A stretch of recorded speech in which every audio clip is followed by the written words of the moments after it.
bertanya saya menjawab, jangan saya menjawab Anda potong-potong. Justru Anda yang dari tadi bermotong, bahkan sampai aku berdiskusi sama si Jaya. Ganti-gantian. Iya, kamu langsung nyerocos, bertanya atau memotong pembicaraan saya. Dari tadi kamu yang memotong-motong. Kamu datang tidak bawa data juga. Kamu tidak paham data. Ayat. Oke, kalau kamu ada ayat, baca Kisah Para Rasul 9 nomor 1, baca. Santai aja Bang Ali, nggak usah lah. Bacalah Kisah Para Rasul 9 nomor 1 itu, apa itu di situ? Ya, baca, tunjukkan. Apa misinya Paulus? Kalau berdasar asas hukum, siapa yang Bacalah, kamu yang punya Bible, baca dulu. Baca Kisah Para Rasul 9. Lalu berbunga-bungalah hati Saulus. Ya, bacalah. Nah, Bacalah. Kamu yang menarasikan, ya Anda yang menampilkan lah, bertanggung jawab dengan narasi Anda. Baca nanti kita yang sanggah. Sampai kalau bapak anda lepas Silakan Bang Ali. dia mengatakan tanpa ya wadah itu arek nyuruh darah bau nulu. Bisa nggak kamu mute apa? Kalau kamu mau apa, turun aja. Kalau kamu mau buat siaran langsung keluargamu di sini. Nanti pula kau ngerjain istrimu di sini. Tengganggu-anggu, rukat ini Komal. Siaran langsung gimana? Itu kawanmu itu tuh si siapa itu? Si Guna tuh. Tengok tuh. Siapa? Dia buka mic, noise. Oh ya suruhlah, matikan aja kan bisa di mute gitu. Iya, jadi gitu Bang. Kalau diskusi kita satu-satu. Tunggu Anda bertanya, saya menjawab. Jangan dipotong-potong. Gitu. Oh turun Abang Sidik. Oh Bang Sidik masih ada. Oke, Bang Sidik. Langsung aja Bang Sidik. Dari tadi aku makan bodrek dibuat orang ini. Langsung aja Bang Sidik. Santai aja lah Bang. Nggak usah terlalu ini. Dibuat orang ini. Pagi. Panik gitu lah. Santai aja lah Bang. Yang Richard. Panik gitu lah. Richard. Ya, Ustadz Sidik, silakan. Apa yang mau ditanyakan? Ini Ya, Richard. Ustadz Sidik, silakan. Apa yang mau ditanyakan? Richard, ini Yesus ini Tuhan ya. Silakan. Tuhan dia. Ya, Tuhan, dia adalah Ini firman, Yesus ini perkataan Tuhan Allah. ya. Ya, Tuhan dia. Ya. Noise siapa yang noise nih? dia adalah firman, perkataan Allah. Perkataan Allah enggak yang saya tanya dia Tuhan atau bukan Tuhan? Dia adalah Tuhan. Perkataan Allah enggak yang saya tanya dia Tuhan atau bukan Tuhan? Dia adalah Tuhan. Tuhan. Perkataan Allah enggak yang saya tanya dia Tuhan atau bukan Tuhan? Dia adalah Tuhan. Noise. Dia adalah Tuhan. Bentar, ini kok noise? Ustadz, noise. Ini noise siapa yang noise? nih? Noise. Dia adalah Tuhan. Doubling siapa yang doubling ini? Ustadz sendiri, Ustadz Cek, Sidik. udah nggak doubling nggak? Masih doubling nih. Bergema. Masih noise nggak? Ya udah, Bentar, silakan. saya turun dulu ya. Silakan. Mungkin signal kali. Bentar.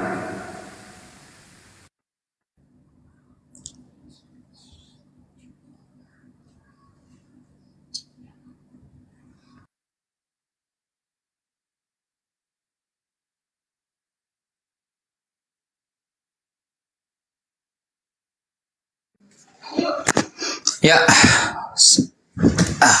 mana tadi Ustaz Sidik, Bang Sidik? Oke, jadi Bang King Richard memberikan standarnya kepada kita gitu ya, bahwa satu, apa yang tertulis itu yang diyakini, dan tertulisnya adalah bahwa Paulus dia berkata bukan menurut firman Tuhan, harus diyakini itu, jangan ngeles. Dengan kata lain, orang yang berkata-kata bukan menurut firman Tuhan, itu artinya bukan rasul, bukan utusan. Oke ya. Makanya Paulus tidak mungkin Tuhan memberikan kata-kata kemunafikan. Makanya Paulus mengatakan bahwa untuk orang Yahudi aku menjadi Yahudi. Untuk orang yang ada di bawah hukum Taurat aku menjadi orang yang berada di bawah hukum Taurat. Untuk orang yang berada tidak di bawah hukum Taurat aku pun Taurat. Itu poin satu tuh. Poin kedua, bahwa tidak ada saksi yang reliable. Tidak ada saksi yang bisa diandalkan bagaimana penyaliban Yesus itu terjadi. Jangankan pengangkatan ke surga, jangankan duduk di samping Bapa.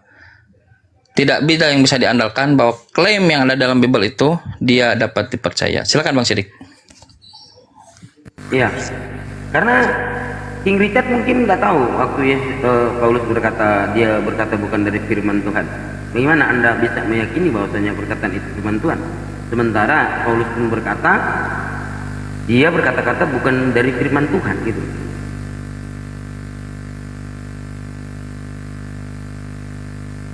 Coba silakan Richard.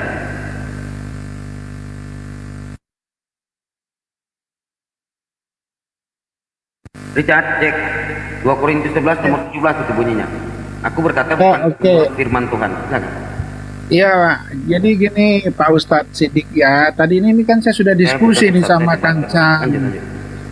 Ya, saya sudah berdiskusi sama Kang Chan tadi menyangkut 2 Korintus 11 ayat 17 ya, 16. Kalau Anda mengatakan di ayat 17, apa yang aku katakan? Aku mengatakan bukan sebagai seorang yang berkata menurut firman Tuhan, melainkan sebagai orang bodoh yang berkeyakinan bahwa ia boleh bermegah. Betul ya? Tapi saya dasarnya di ayat 16-nya yang sebelumnya. Karena ayat itu saling berkaitan. Di ayat 16 sendiri mengatakan, ku ulangi lagi, jangan hendaknya ada orang yang menganggap aku bodoh. Itu perkataan Paulus, jangan ada orang menganggap aku orang bodoh, ya. Tapi ayat selanjutnya, jika kamu masih menganggap demikian, terimalah aku sebagai orang bodoh. Kenapa? Karena pada saat Paulus mengatakan itu, ya, dia ditolak sama orang-orang Yahudi. Paulus dikatakan orang bodoh. Ya, tapi Paulus masih sempat mengatakan di ayat 16-nya membela diri, janganlah engkau mengatakan aku bodoh, tapi kalau kamu masih tetap mengatakan aku sebagai orang yang bodoh, ya oke lah, istilahnya terserah Anda lah, itu bahasa kita ya, kalau ditafsirkan ya, supaya aku pun boleh bermegah diri. Makanya apa yang aku mengatakan bukan sebagai seorang yang berkata menurut firman Tuhan. Begitu, jadi diteruskan perkataan orang Yahudi saat itu yang menolak firman yang disampaikan oleh Paulus gitu Bang. Jadi itu perkataan itu orang-orang ini yang mengatakan dia bodoh gitu maksudnya. Silakan Bang. Oke, gini. Sekarang saya tanya, Yesus itu waktu dia diutus, dia ditolak apa tidak ditolak? Oh jelas Bang, dia ditolak. Ya. Ditolak. Tapi tetap dia berkata kan? Dia tetap berkata bahwasannya aku berkata-kata bukan dari diriku sendiri kan. Betul. Ada pencipta langit dan bumi yang memerintahkan aku. Jadi dia tetap berkonsisten bahwasannya dia itu adalah utusan Tuhan. Nah sekarang kalau Anda mengatakan bahwasannya Paulus ditolak dan dia berkata-kata bukan dari firman Tuhan, itu nyambung nggak dengan Yesus dan Paulus? Nggak nyambung. Namanya utusan Tuhan. Mau apapun kalian tolak atau tidak, tetap aku utusan Tuhan. Gitu loh. Ngono loh. Kok cara berpikir Anda seperti apa sih? Kan gitu. Jangan bantah kalau bantahanmu tuh nggak nyambung gitu loh.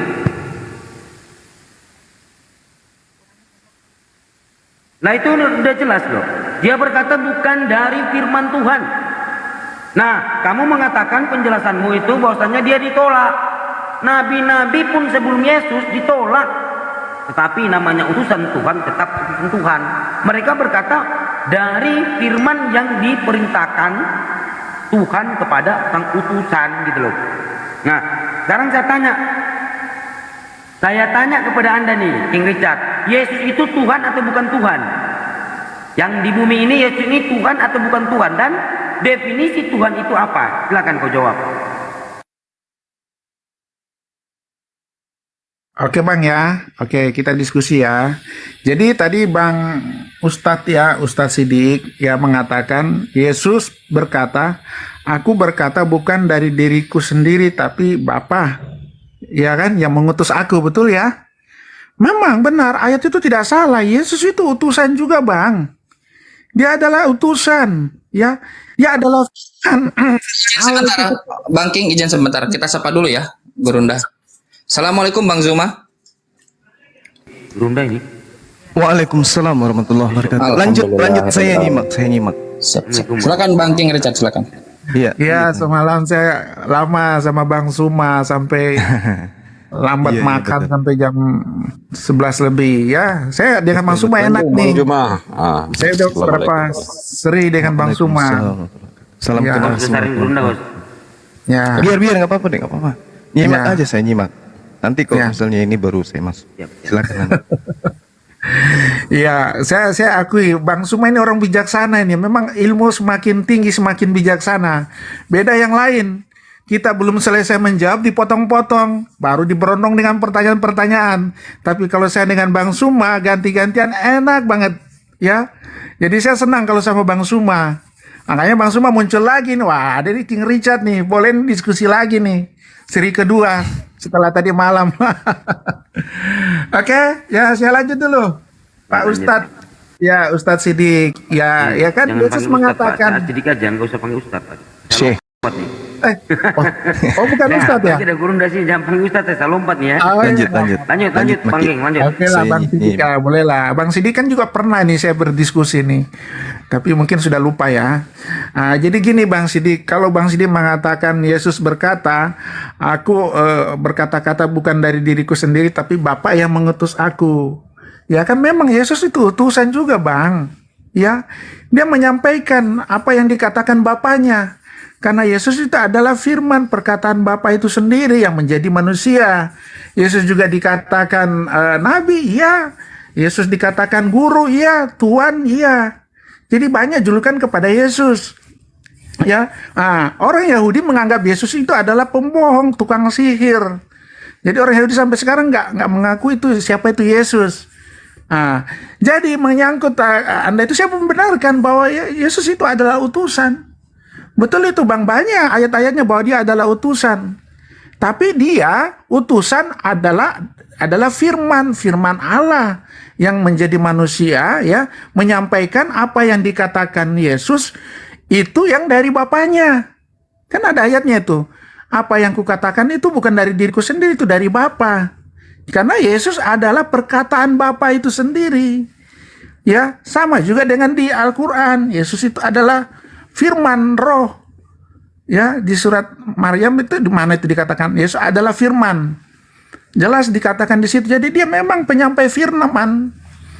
Begitu Bang. Silakan dulu Bang Oke, Sidik. kita sudah Gimana? sepakat ya tadi bahwasannya Paulus itu memang ternyata ia berkata-kata bukan dari firman Tuhan, tetapi penjelasan Bapak tadi karena dia ditolak lah, kan gitu ya. Sementara nabi-nabi sebelum Yesus juga ditolak, tetapi tetap namanya utusan Tuhan, tetap utusan Tuhan, mau apapun itu, kan gitu ya. Kita udah sepakat tadi tentang Paulus. Nah, kita lompat tentang ketuhanan yang Bapak maksudkan itu adalah Yesus. Nah, saya tanya, definisi ketuhanan menurut Bapak itu apa? Nah, kalau Bapak mengatakan dia itu firman, ya, yang telah menjadi manusia, berarti sifat Tuhan itu telah menjadi manusia. Namanya sifat Tuhan yang kau yakini bahwasanya itu adalah Tuhan, berarti Tuhan itu ada di bumi. Kan gitu. Kalau kita tarik di dalam Yohanes 1 nomor 1, firman bersama-sama dengan Tuhan, firman itu adalah Tuhan, adalah Allah Bapa. Berarti Allah Bapa telah menjadi manusia nih.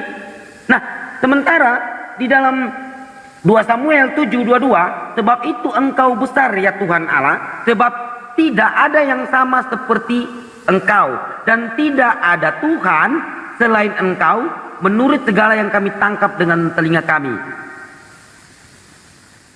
Oke? Nah, di sini tidak ada Tuhan gitu loh, selain dari pencipta langit dan bumi itu sendiri. Kan gitu. Nah, Anda mengatakan tadi sifat Tuhan itu telah menjadi manusia. Tuhan itu telah menjadi manusia. Nah, Anda nggak bisa lari, Pak King, dengan Yohanes 1 nomor 1. Tidak ada Tuhan yang di langit dan tidak ada Tuhan yang di bumi. Itu di dalam Kejadian 9 nomor 14, Keluaran 9 nomor 14. Itu udah jelas loh. Tidak ada yang seperti dia. Nah, Anda mau larikan di mana? Silakan Pak King. Sebelum ke ke Gurunda Zuma. Ya, ini mengulang lagi nih diskusi saya dengan Bang Suma semalam nih. Ya, betul, tidak ada Tuhan lain ya selain Dia. Saya bukanya di Yesaya 6, Yesaya 4 ayat 6. Akulah ya Raja dan penebus Israel, Tuhan semesta alam, akulah yang terdahulu, akulah yang terkemudian. Tidak ada Allah selain daripadaku. Tidak ada Allah lain maksudnya. Terkonfirmasi juga di kitab Wahyu. Yesus sendiri mengatakan, ayat 13-nya mengatakan, akulah Alfa dan Omega. Tidak ada yang pertama dan yang kemudian yang awal dan yang akhir. Dan juga masuk ke Asmaul Husna yang di saudara Muslim dari 99 sifat Allah itu, ya, dia mengatakan al awal al akhir, ya, jadi dia yang alfa dan omega. Sama di Al-Husna juga mengatakan, malah di Al-Husna juga mengatakan al haq, ya, kebenaran, ya. Dikonfirmasi juga Yesus mengatakan, akulah kebenaran dan hidup, tidak seorang pun sampai ke Bapa kalau tidak melalui aku.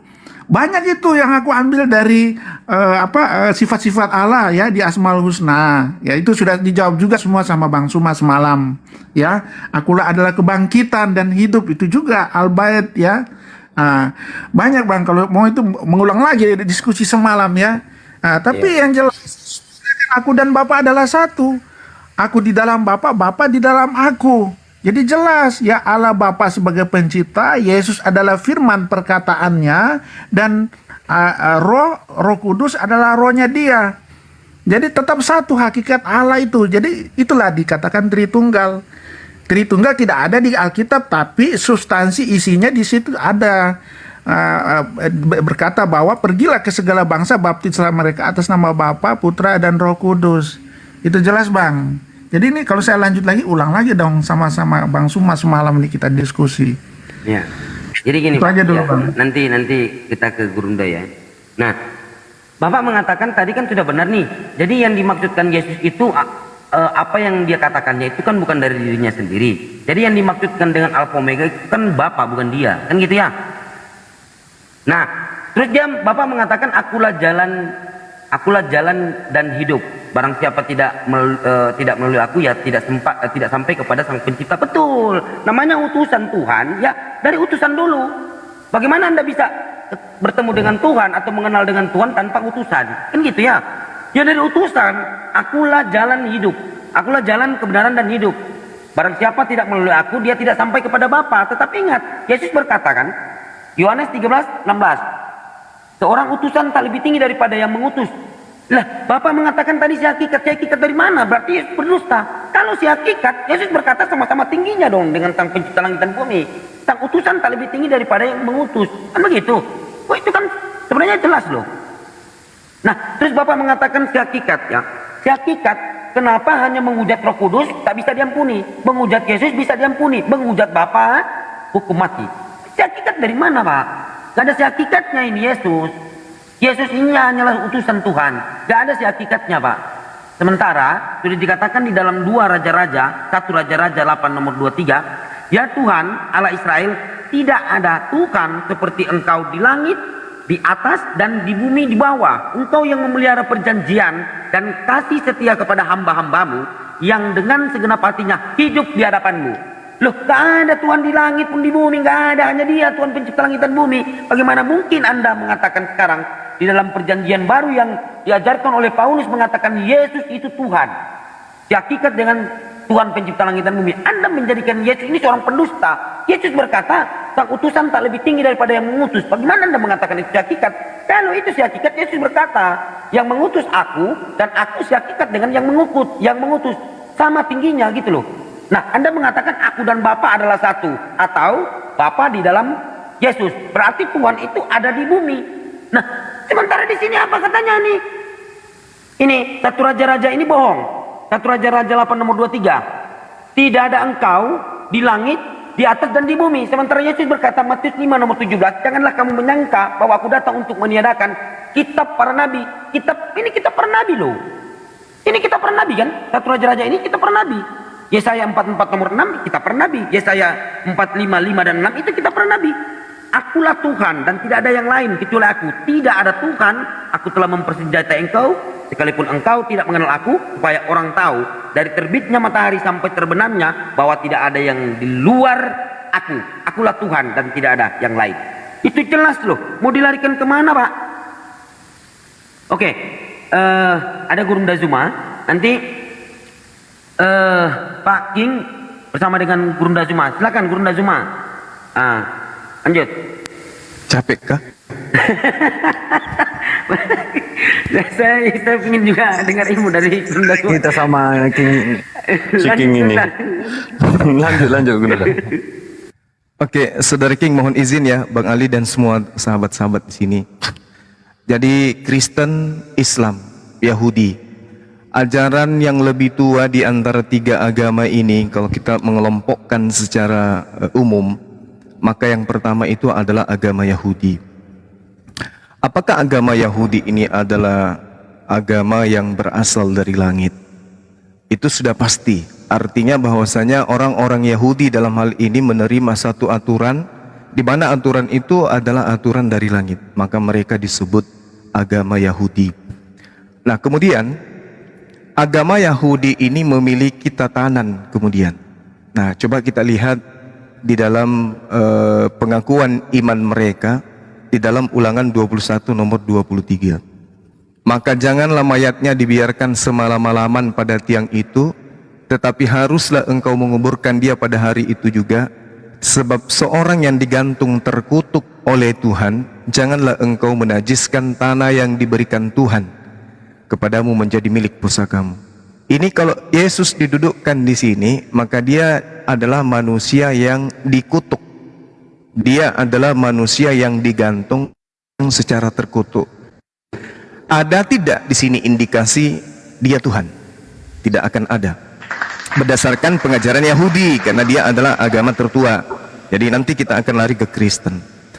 Janganlah mayatnya dibiarkan semalam-malaman pada tiang itu, tetapi haruslah engkau menguburkan dia pada hari itu juga. Ini disifati tidak terhadap mayat Yesus, disifati. Sebab orang yang tergantung terkutuk oleh Tuhan di atas tiang salib, disifati enggak Yesus? Disifati.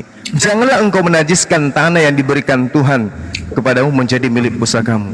Apakah ini disifati dalam keadaan Yesus pada saat itu? Yusuf Arimatea, Nikodemus sebelum maghrib, sebelum pukul 6, sebelum sabat masuk, sembunyi-sembunyi minta mayatnya diturunkan kepada Pilatus. Berarti 4 hal ini terpenuhi pada jasadnya Yesus.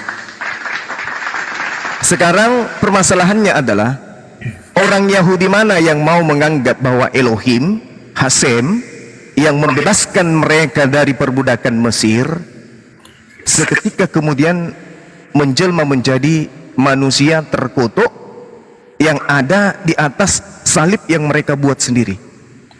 Ada enggak kira-kira?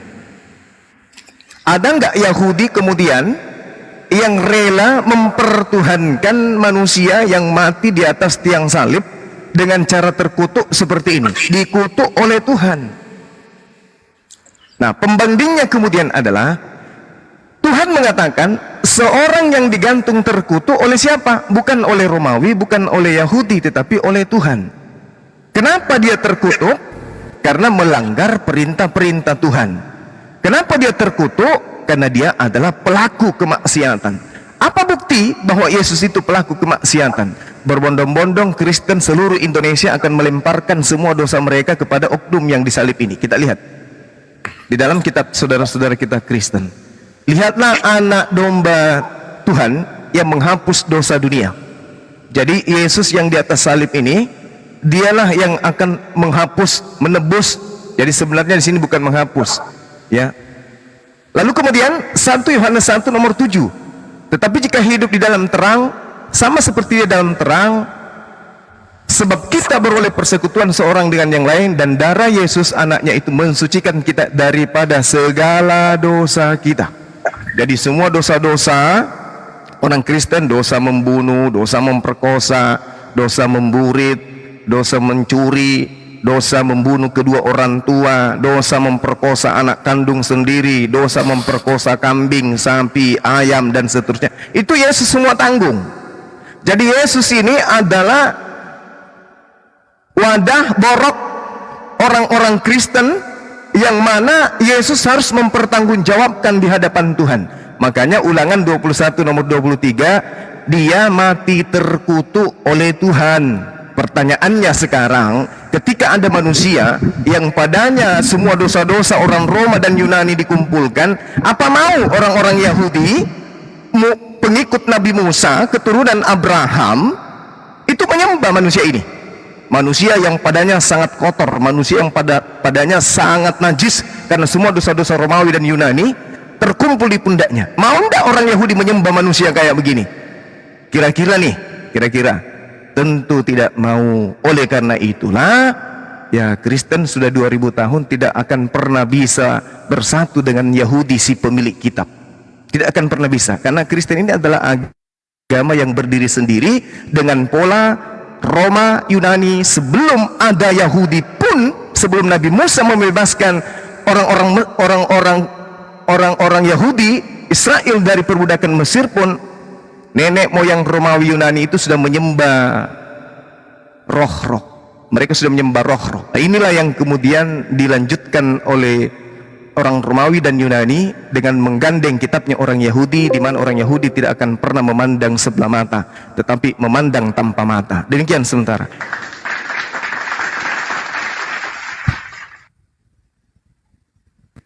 Silakan Pak King Richard. Oke. Tadi ada pernyataan Bang Suma, Yahudi adalah agama tertua. Betul Bang Suma ya? Siap. Oke, jadi gini, gugurlah klaim dari saudara-saudara Muslim mengatakan bahwa Nabi Musa itu Islam, ya, Muslim. Ibrahim itu Muslim, ya. Semua nabi-nabi Muslim, bahkan sampai Adam juga Muslim. Gugur ya. Jadi nggak bisa diklaim lagi bahwa mereka itu Muslim, karena alasannya katanya berserah, begitu ya. Berserah kepada Allah. Ya memang agama itu kita berserah kepada Allah, kepada pencipta. Tapi sudah jelas Bang Suma mengatakan bahwa agama tertua itu adalah Yahudi. Gugurlah pernyataan bahwa semua nabi adalah Muslim. Oke ya. Jadi saya lanjut Bang. Ya, Yesus ya, perjanjian lama. Saya kembali dulu ke perjanjian lama ya. Ya, bahwa itu kitabnya orang Yahudi. Memang sejarah kekristenan ya, induk dari kekristenan itu memang dari Yahudi juga. Kenapa Kristen mengambil dari Yahudi? Karena Yesus itu orang Yahudi. Yesus hidup di zaman orang Yahudi. Yesus menjalankan Taurat ya. Dan nubuatan-nubuatan di perjanjian lama itu di nubuatan-nubuatan di perjanjian baru ya, itu dari perjanjian lama ya, dan nubuatan tentang Yesus juga di perjanjian lama di situ ya, dan digenapi semua di perjanjian baru dan perkataan Yesus sendiri ya. Tadi saya katakan di kitab Yesaya itu ya, akulah yang terdahulu, akulah yang terkemudian, tidak ada Allah lain. Yesus juga menggenapi, aku adalah Alfa dan Omega di perjanjian baru di kitab Wahyu, yang pertama dan yang terkemudian.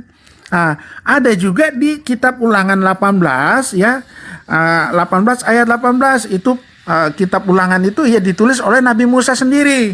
Di ayat 18, seorang nabi akan kubangkitkan bagi mereka dari antara saudara mereka, seperti engkau ini, aku akan menaruh firmanku di dalam mulutnya. Ya, Yesus itu adalah firman Tuhan, perkataan Tuhan. Ya, benar, dan digenapi di perjanjian baru juga.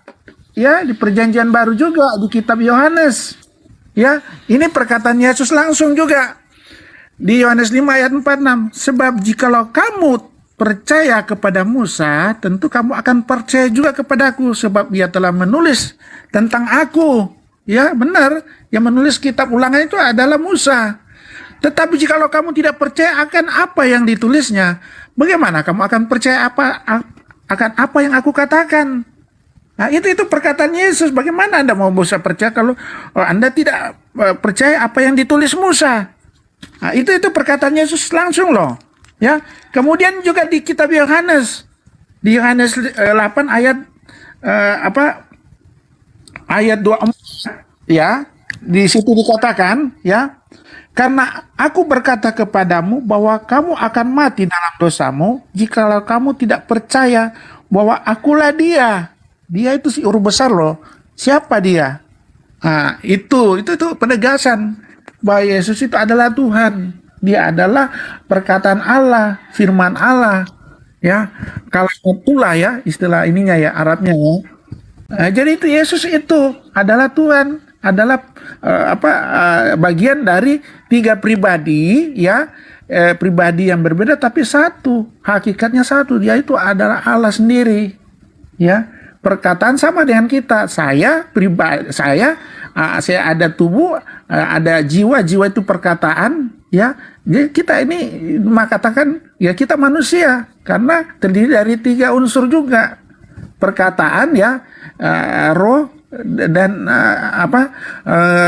tubuh fisik kita. Jadi seperti itu konsep Tritunggal. Ya saudara-saudara Muslim kan ya memang karena kita berbeda iman ya Anda pasti juga secara logika menolak itu. Tapi di Kitab Wahyu juga sudah dijelaskan bahwa janganlah Anda menafsirkan kitab-kitab ya Alkitab menurut pikiran Anda. Ya, itu sudah diingatkan juga, jangan menafsirkan kitab Alkitab dengan menurut pikiran Anda. Tapi ya harus dipenuhi oleh Roh Kudus. Karena Anda nggak mengimani berarti ya saya paham lah, saya mengerti bahwa Anda pasti salah menafsirkannya karena Anda nggak dipenuhi oleh Roh Kudus. Gitu sementara dulu Bang. Oke, baik. Nah, teman-teman kita lihat dengan sangat jelas ya.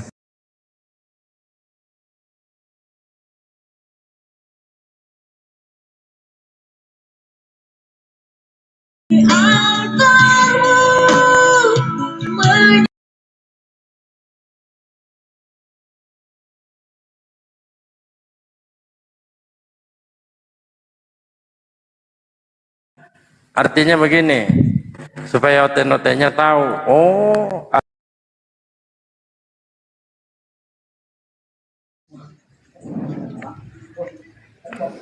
Apa itu? Ya, saya kata Pak Ustadz, Pak Yai, Pak Fari, kalau pegang Quran,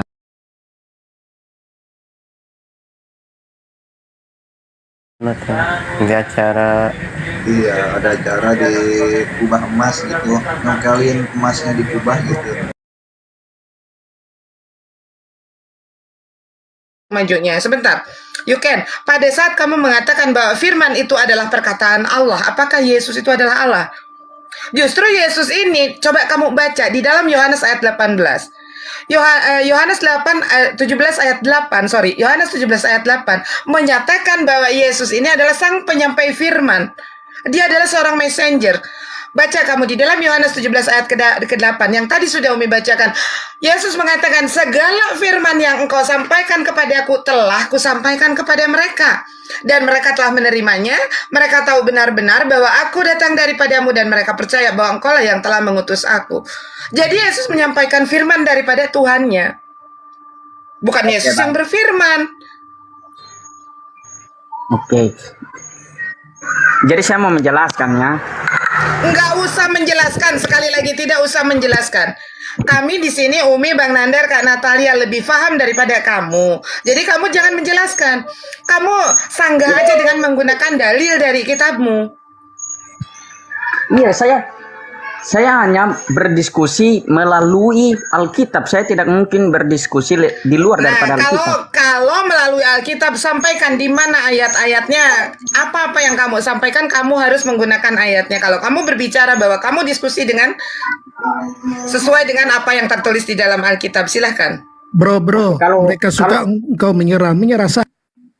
Oke, kalau kalian berkata bahwa Yesus itu bukan Tuhan, Mereka ya, suka Yesus menyerah, itu bukan Tuhan. menyerah saja, bro. Yesus itu bukan Kita Tuhan. membuat terserah. Dalam Yohanes 8 ayat 58, di situ Yesus berkata, sebelum Abraham jadi, ia telah ada. Mengapa kalian tidak percaya? Ayo. Mereka pasti bantai itu, bro. Ayo. Mereka pasti bantai itu. Sudah dipalsukan. Bentar Pak Abraham, kamu kalau misalkan nggak kuat mendengar kebenaran, kamu silakan tunggu di bawah. Justru itulah, Bu. Justru itu. Ya sebentar, kamu naik ke sini tanpa salam. Ini adalah room diskusi yang terhormat. Kalau kamu tidak bisa menghormati, silakan turun. Hormat mengapa Orang lagi bahas diskusi. Tuhan kami, loh. Orang Jangan bahas Tuhan kami, diskusi. loh. Hey, Jangan bahas Siapa Tuhan yang kami. melarang? Siapa yang melarang? Saya tanya, siapa yang melarang? Negara, agama? Siapa yang melarang? Kan ibu punya Tuhan. Siapa yang Kami melarang? tidak membahas Tuhanmu, agamamu, Saya di imanmu. sini sedang berdiri membela Yesus yang Bukan. Yesus di dalam ajaran kami itu adalah Rasul bohong Allah. itu, Bu. Kalau ibu membela Udah tunggu di bawah aja dulu ya Pak ya. Kamu tidak bisa dihargai karena kamu masuk di sini tidak menghargai orang yang ada di sini dan yang punya room. Masuk di sini kamu nggak salam langsung ngoceh-ngoceh. Padahal kamu lihat kami sedang berdiskusi. Silakan, you can dilanjut. Apa? Yohanes berapa yang mau kamu bawa? Bahwa kalian percaya bahwa Yohanes Yesus berapa? Yohanes berapa? Ya. Yohanes 8 ayat 58. Di situ Yesus Ayat sendiri 58. berkata bahwa sebelum ia jadi Abraham sebelum ia jadi ia telah ada. Siapakah yang terlebih dahulu? Ya. Oke, sebentar. Pada saat Salomo mengatakan, aku ada sebelum dunia ini diciptakan, aku ada sebelum samudra raya ini diciptakan, aku telah ada sebelum langit dan bumi ini diciptakan. Kenapa kamu tidak tuhankan Salomo? Salomo, ya dengar ya. Apalagi? Salomo itu hanya menuliskan apa yang ia dengar daripada Tuhan dan ia bukan menuliskan tentang dirinya bahwa ia adalah Tuhan ya. Kamu tahu sendiri Yesus itu lahir kapan? Ya kan?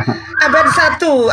Kamu mengatakan aku ada Ya, sebelum oke. Abraham ada. Inilah sebentar Bang. Inilah yang tidak diajarkan kepada kamu bahwasanya ada beberapa fase kehidupan manusia.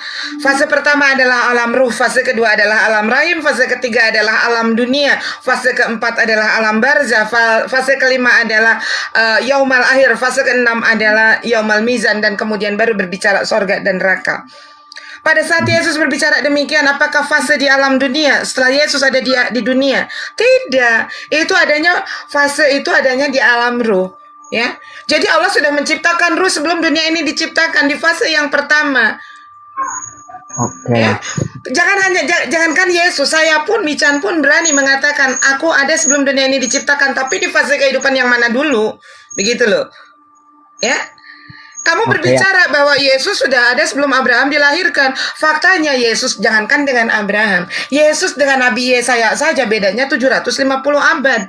Apalagi dengan Daud, apalagi dengan Abraham. Sepertinya saya harus membuka suatu kebenaran yang harus kamu tahu. Kamu siap? Kapan Yesus disebut Tuhan? Siap nggak? Siap. Oke, baik ya. Sebentar Umi open cam. Ntar dulu.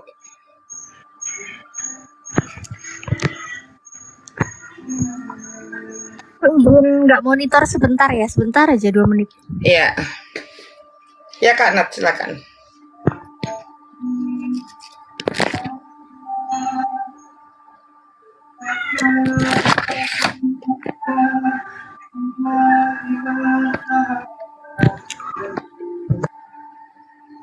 Kamu yang baca ya, biar kamu paham ya.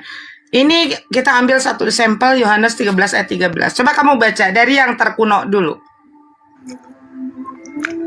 Kamu menyebut aku guru dan Tuhan dan katamu itu tepat sebab memang akulah guru dan Tuhan. Mana Tuhan? Mana Tuhan? Yang bawah dulu. Dari yang terkuno. Dari versi Clean Cat. Ayo baca. Yang dari bawah ya. Yang dari terkuno. Bahwa aku dipanggil alihom gurun dan tuwin Alihom baca mana? tuan. Udah kamu bentar ya, kamu salah bacanya aja nggak bener. Bagaimana kamu bisa menjelaskan Bible di dalam versi Ini kurang Clean jelas Cat? saya lihat ya. Makanya udah biarin ya. Bahwa aku dipanggil olehmu guru dan tuan, baca tuan tuh ya. Kemudian di dalam versi Silibers, adapun kamu menyebut aku guru dan rabi, maka patutlah kamu itu karena akulah dia. Kemudian di versi selanjutnya, versi ND, kamu memanggil aku guru dan tuan, ya. Kemudian di versi KSI, kamu memanggil aku guru dan junjungan. Nih, Yesus disebut Tuhan baru ada di dalam TB, ya. Di versi terkini, di dalam terjemahan baru, kamu menyebut aku guru dan Tuhan. Artinya Yesus itu jadi Tuhan, ya. Hanya ada pada versi LAI. Karena kalau kamu buka di dalam Bentar ya. Karena kalau buka di dalam King James Version ya, nih KJV ya. Kita berbahasa Inggris. Kita lihat Yohanes 13 ayat 13 sesuai dengan itu. Kita lihat. Yohanes 13 ya. Oke. Kita lihat. Ini versi LAI. Kamu bisa nggak di ini versi King James Version? Kamu bisa membaca nggak di sini di ayat ke-13? You call me teacher and Lord. Jadi bukan God, Lord. Ini KJV ya. Ini KJV 1611 loh. Ini 16 tahun 1611. Kamu baca di dalam Yohanes 13. Apakah di sini dikatakan God apa Lord? Nih ya, kita baca. Nih. You call me teacher and Lord and you are right, for so I am. Kamu menyebut aku guru dan Tuhan, benarlah demikian karena itulah aku, kata Yesus. Yesus jadi Tuhan itu hanya ada di dalam versi terjemahan baru yang dirilis oleh LAI di abad ke-19, tepatnya 1974. Jadi kamu harus paham. Ya, paham nggak? Nah ini kalau kayak begini namanya data nih ya. Ini bukan bungkus kacang goreng, ini Bible.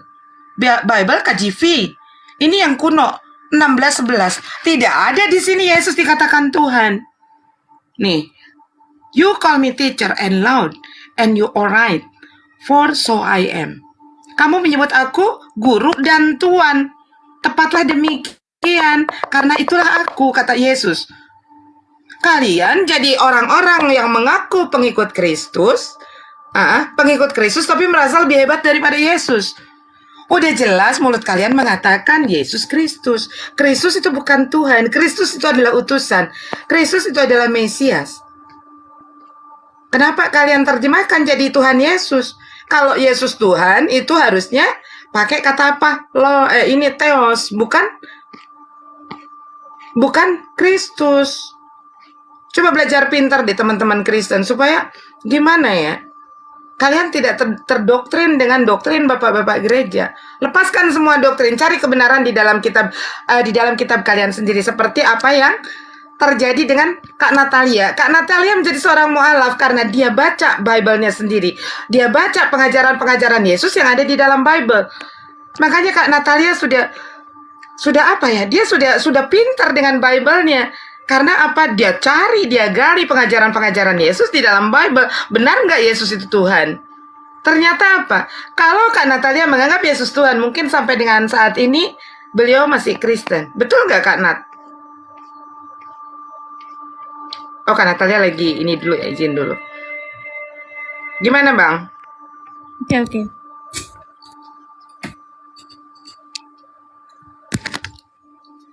Ayo. Semangat dong, semangat ngebantai isi Bible-nya. Iya Umi. Kak Yux kan mic-nya jangan dimakan, mic-nya dibuka, mic-nya jangan dimakan mic-nya.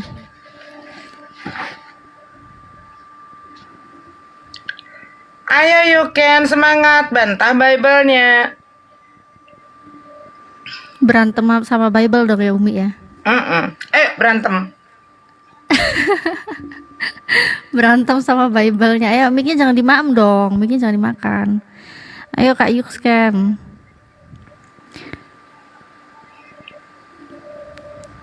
Ngapain sih ini orang mic-nya di mute?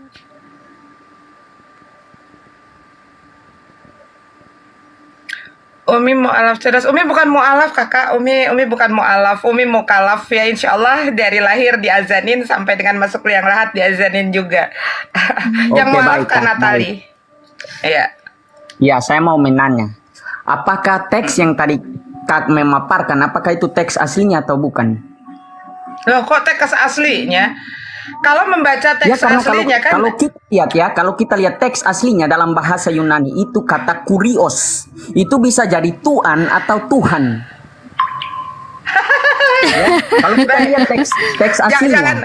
Coba saya mau tes dulu. Saya mau tes dulu. Maaf Bang Yuken, kamu bisa baca original teks nggak? Saya mau uji kamu. Boleh nggak? Boleh nggak? Saya uji kamu. Hah? Kamu bisa baca teks asli? Silakan. Oke ya. Sebentar, Umi. Yuxken jangan ada musik-musik ya di belakang ya. Soalnya masuk ke YouTube. Jangan ada backsongan. Oke, dilanjut Umi. Coba baca.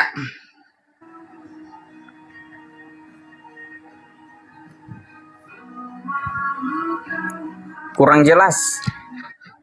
Kurang jelas. Alasan apa? Alasan. Ini Genesis 1 ayat 1. Tahu Genesis nggak? Itu Anda membuka dalam kitab Kejadian. Ya. Iya baca. Saya bukan tanya Saya hanya- membuka Saya dengar dulu. Ya, dengar ya. dulu, nggak usah banyak alasan. Kamu kan bilang Oke. ya. Kurios itu sama dengan teos dari mana? Iya, Makanya saya karena- tanya kamu. Iya. Oke, Dengar dulu. Kamu menyatakan bahwa kurios sama dengan teos itu ajaran dari mana? Makanya saya tanya kamu bisa nggak baca bahasa originalnya? Kamu kan tadi sok-sokan membahas itu dari mana? Sebab dari original teksnya. Coba saya buka secara acak. Kan kamu katanya silahkan buka. Waktu saya tanya, saya mau tes kamu bisa baca original teks tidak? Oh silahkan. Saya secara acak ini. Bukan Ya kan, saya sengaja buka iya, dengar Genesis. saya jelaskan, dengar. Sebentar, nggak usah dijelaskan, baca aja. Jangan bertele-tele. Saya nggak suka dengan orang yang Iya, bertele-tele. Tadi kan saya hanya mau Kamu dengar. Saya sebentar. Kamu Tuhan berbicara. itu bisa Dengar. Dari mana kamu bisa menjelaskan bahwa kurios itu sama dengan teos dari mana?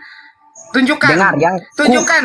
dalam bahasa Tunjukkan Yunani, dalam referensinya. teks Udah nggak usah aslinya. banyak ngomong. Nggak usah banyak omong. Ya, Di sini bukan karena tempat PD omong-omong. yang perjanjian baru itu terdapat dengar dulu. bahasa Dengar dulu. Yunani. Kamu Kalau dengar Anda dulu. Kamu ya, dengar dulu. Kamu dengar dulu. Kejadian, dengar ya, Kejadian. Ini baca aja. Jangan kamu tadi mengatakan kamu bisa membaca original teks. Nggak usah banyak alasan. Kamu tadi mengatakan silakan. Saya mau uji kamu, Mbak. Ini membaca original teks. Kamu bilang silakan karena kamu berani sekali menyamakan antara kurios dengan teos.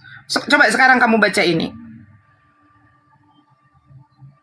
Jangan sok-sokan makanya, ya. Jangan sok-sokan berbicara ngajarin terhadap teman-teman Muslim. Kamu mengatakan di dalam original teks bahwa kurios itu bukan original teks. Itu terjemahan yang kamu mau sendiri bahwa Tuhan sama dengan Tuhan. Kalau berbicara original teks antara kurios dengan teos ya jauh berbeda. Coba ini kamu baca. Kalau kamu memang bisa original teks, nggak usah omon-omon, baca aja. Baca sedikit aja. Satu ini aja nih.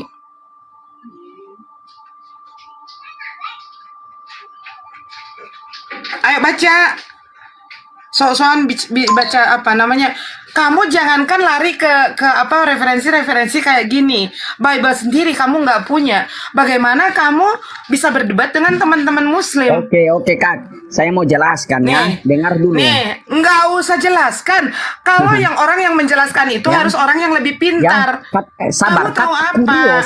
Ini ya. aja. Ya nggak usah menjelaskan. Enggak usah menjelaskan. Bisa menjadi Tuhan. Enggak usah menjelaskan. Enggak ada. Dalam bahasa Yunani. Tidak ada. Suruh baca. Enggak ada. Kejadian ya, kejadian. Kamu mau Itu perjanjian lama itu. Kamu datang ke sini mau menjelaskan. Nah, coba kamu kan oke, kamu mau bahasa apa? Mau bahasa Yunani. Benar, kamu bisa bahasa Yunani. Benar kamu bisa bahasa Yunani? Silakan. Mau aku bukakan. Oke, bukakan ya.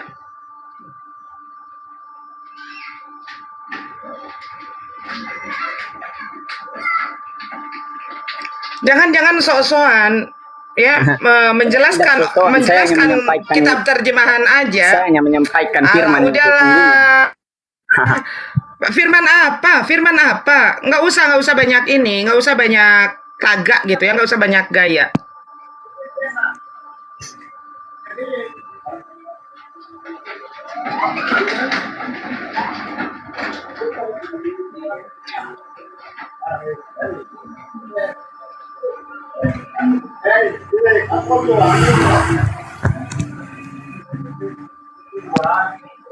Oke, bentar ya.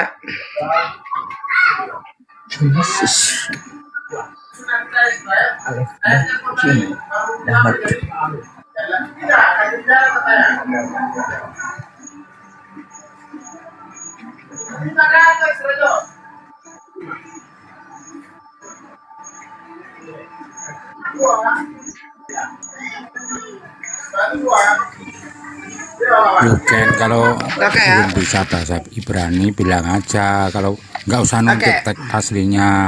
Kalau hanya bisa Nggak apa-apa. apa? Nggak apa-apa, Bang. Nggak Kalau apa-apa, hanya Bang. bisa- Biarin Udah aja. nggak apa-apa, biarin aja dia lanjut, biarin Nih. aja Lah, lanjut. biar Nih. aja diakuin. Bentar bang, biarin Gitu, aja bawa bang, biarin aja. ayat-ayat, jadi Biarin enak aja gitu bang, loh. biarin aja dulu bang. Oke.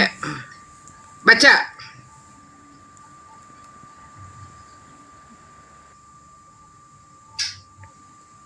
Ayo baca.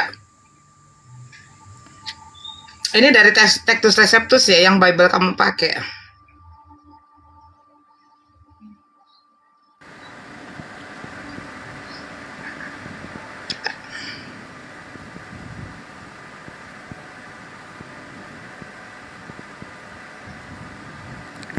Yuk sekarang mic-nya jangan dimaem, ayo baca.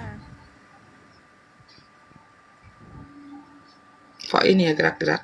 Ya gerak-gerak kayak ngeblur gitu. Mm-mm. Ini kalau pakai ini Kak Nat, kalau pakai iPad itu kena angin aja, ini gerak gitu. Woi, Nah tuh udah. baca dong.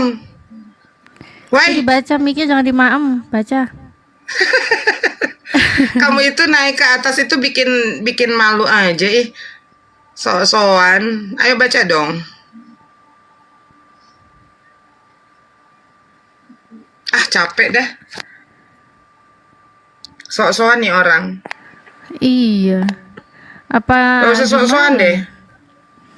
Mic-nya dimakan deh dia. Kamu bahas terjemahan aja udah gabrulnya ke sana ke sini, sok-sokan mau ke original teks. Capek. Yuksian, kamu kabur dia. Oke, pasien selanjutnya ya, Makanya Umi ya. jangan sok-sokan deh. Nggak usah naik lagi kamu Yuksian ya. Kalau kamu udah bisa membaca original teks baru kamu naik lagi. Pasien selanjutnya nih Umi yang Oke. tadi kepanasan nih. Mm-mm. Ya, sebentar Kak Nat. Bentar. Aku dipanggil dulu bentar. Oke. Sambil rawat mama ini bentar. Maaf ya, saya bukan pasien. Jangan selalu merendahkan. Oh, bukan Jangan. pasien. Ya, Pengunjung apa ya? Anda sudah mengklaim pasien itu yang sikap selalu merendahkan di room saudara-saudara Muslim, Oh. selalu merendahkan dan merendahkan selalu bilang kami umat pemakan Ya babi. sudah. Kurios Abraham, apa yang ingin Anda katakan Kurios Abraham? Apa yang ini kan katakan? Kenapa kalau kami percaya Yesus Tuhan, kenapa kamu yang komplain? Muslim yang komplain? Ya sudah, di mana Aneh. buktinya Yesus Kenapa Tuhan? dikomplain? Tadi teman Anda minta original. Apakah kamu mau bantuin? Bisa baca original teks? Yang Kejadian 1 ayat 1. Terserah deh. Kamu bisa Ibrani apa Bereshit bara Yunani? Elohim et hasamayim et haares, begitu. Oke, sekarang yang dibahas tadi ya. Bu, kalau Pak, Bu? mau bilang Sekarang kurios. Tadi teman Anda mengatakan kurios itu sama dengan teos. sekarang Di saya mana tanya, datanya kurios apakah sama God dengan itu, teos? apakah God itu Di Allah? mana datanya kurios itu teos? Ya, kurios itu sebutan Tuhan, mau kurios Tuhan itu sama. Di mana datanya? Bukan di mana datanya, Dalilnya itu di yang mana? kami imani. Mau kurios mau Tuhan. Imani, data Kami yang dong. imani kok ibu yang data repot, dong. saudara yang repot. Kamu Kami nggak yang mau, percaya kamu nggak Yesus bisa Tuhan. repot di sini. Yang ngapain kamu naik? Mau sok pinter nyelamatin temennya, tapi nggak bisa kami nunjukin. naik itu untuk memberikan pencerahan yang kami imani tidak boleh Apanya yang kamu tutup. cerahin? Apanya yang kamu cerahin? Punya data aja enggak? Punya data. Mana datamu? Halo. Jangan nangis lah, pakai data lah. Bukan menangis, Bu. Ya Itu udahlah. Tuhan itu Kalau kurios. kamu bilang kurios itu bisa teos, di mana Yesus disebut teos? Yang ada Yesus cuma kurios. Terjemahan QS 69 ayat 45, tangan kanan diterjemahkan kekuatan. Itu di Al-Qur'an. Saya nggak nanya tangan-tanganan. Itu saja yang sudah Nggak usah kita. kabur. Tangan kanan diterjemahkan Mana ya Yesus kekuatan. mengatakan aku adalah teos? Jangan berbohong di jangan Quran bohong, disebut jangan ngibul. kekuatan. Kamu sebentar Bang, Tangan yang lain kanan diam biar satu disebut satu aja. kekuatan. Tangan kanan itu diterjemahkan kekuatan. Keserupan, baca Bu. keserupan. Di Baca, mana Bu. Yesus mengatakan aku adalah teos? Dibaca dong Pak. Mana datanya Pak? Ditunjukkan Pak. Mana Baca, Yesus Bu. mengatakan aku adalah teos? Baca di Di QS mana 69 ayat Yesus 45, mengatakan tangan kanan aku diterjemahkan adalah kekuatan. teos. Karena di Yohanes itu saja 6, sudah Yohanes membuktikan bahwa 13 kalian ayat 13. terjemahannya begitu. Baca. Siapa yang bisa baca? 6945. Yohanes 13 ayat 13 itu kurios. 6945. Tangan kanan diterjemahkan kekuatan. Kerasukan. Kalian lagi mau bela. Kerasukan ya orang. Di bukan mana? kerasukan. Di mana? Jangan nangis lah, Bu, jangan mencret terjemahkan. lah. Buka Jangan Quranmu. mencret di Baru- sini baru lah. sadar, Bu. Jangan mencret lah. Tapi juga diterjemahkan Jangan begitu. mencret Buka, lah. buka dulu Bu. Jangan Supaya kau baru bisa mencret. buktikan. Jangan mencret lah baru kau. kami buka dulu. Teos ini Tuhan. Kurios Tuhan dan kayaknya ini pendeta ini lagi takut kehilangan perpuluhan, biasa panik. Iya panik. Gimana Pak Pendeta? Ada yang perlu saya banting orang Pak Kristen Pendeta? kasih perpuluhan Bu, kasih perpuluhan itu orang Kristen kasih perpuluhan itu kami punya hak. Seperti Muslim Hak kasih dari mana? 2,5%. Itu hak kalian. Sebentar, saya mau tanya dulu. Saya mau tanya dulu. Anda berbicara tentang perpuluhan menggunakan dalil dari terjemahan lama. Sorry, dari perjanjian lama. Sekarang saya tanya sama Anda, Pak Abraham, perpuluhan itu diberikan kepada siapa? Wajib diberikan kepada siapa? Saya mau tanya. Perpuluhan itu diberikan kepada janda, duda, boleh. Sebentar, salah. Anda bagaimana mau ngebimbing jemaat Anda? Bagaimana Anda tidak menyesatkan jemaat Anda? Pada saat Saya berbicara kalau pergi perpuluhan, saya bawa di panti asuhan, sebentar, saya lagi bicara dulu, sebentar, mute dulu Kak Nat. Diam ya Kak ya. Anda sudah tua, harus bisa saya hormatin. Jangan sampai saya kurang ajar terhadap Anda. Saya ini berbicara santun dulu ya. Jadi kamu harus tahu dulu Pak, berbicara tentang ma'asyir itu ada dalilnya di dalam kitabnya orang-orang Yahudi, bahwa ma'asyir itu hanya diberikan kepada imam-imam Lewi. Orang-orang Yahudi yang dari 12 suku itu tidak punya hak untuk menerima yang namanya ma'asyir atau perpuluhan. Perpuluhan itu hanya diberikan kepada imam-imam Lewi. Dan lagi ma'asyir itu tidak dalam bentuk rupiah, tetapi dalam bentuk hasil bumi. Sekarang saya mau tanya, Anda Yahudi dari mana? Sehingga Anda ambil dalil ma'asyir di dalam PL, di dalam kitabnya Yahudi, kemudian Anda terapkan perpuluhan itu. Anda Yahudi dari mana? Yahudi pesek dari mana Anda? Coba. Itu perpuluhan Bu, tidak hanya berikan kepada imam, tapi juga dapat dibagikan kepada janda, duda, anak yatim, orang Yang asing. dengar Pak, berbicara perpuluhan atau berbicara ma'asyir itu hanya diberikan kepada imam-imam Lewi. Imam saja harus memberikan 1/10 dari 1/10 dari yang diberikan oleh jemaat. Di dalam Bu, kekristenan baca tidak Alkitab. ada ajaran ma'asyir. Pengajaran ma'asyir adanya di dalam PL. Apa yang dibahas di dalam PL tentang ma'asyir? Itu wajib diberikan kepada imam-imam Lewi dan tidak boleh. Tidak boleh. Sebentar, tidak di luar imam Lewi tidak boleh. Di luar imam Lewi tidak diperbolehkan menerima perpuluhan. Anda seorang Baca Yahudi, saya tanya. Saya tanya, apakah Anda seorang imam Lewi? Tahu bukan? Orang Enggak Kristen. bisa. Kalau bukan, kenapa kamu ikut-ikutan berbicara Saya masalah memberi ma'asyir? perpuluhan kepada janda, duda, anak Nggak yatim. bisa Pak, nggak bisa, itu bukan perpuluhan, bohong. hak saya. Pendeta itu berebut perpuluhan. Makanya kenapa banyak pendeta yang ribut hak saya. karena masalah perpuluhan. Karena apa? Karena rebutan Kalau saya beri jemaat. perpuluhan kepada yang sakit, Nggak bisa itu kan Pak, hak saya, tidak Bu. tidak bisa berbicara perpuluhan orang-orang Kristen karena ma'asyir hanya untuk orang-orang Yahudi dari suku Lewi, udah titik, nggak bisa diganggu gugat. Orang Kenapa Lewi saja sekarang beri pendeta-pendeta? perpuluhan, Bu.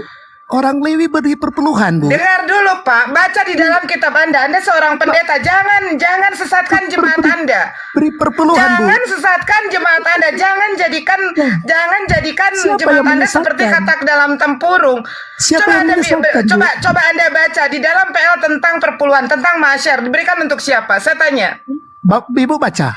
Ibu baca. Kalau ada. Loh, saya tanya malah minta saya yang baca. Ya, Ibu yang jelaskan perpuluhan itu. Berbicara tentang perpuluhan harus diberikan kepada Imam Lewi, itu ada di dalam PL. Coba kamu baca.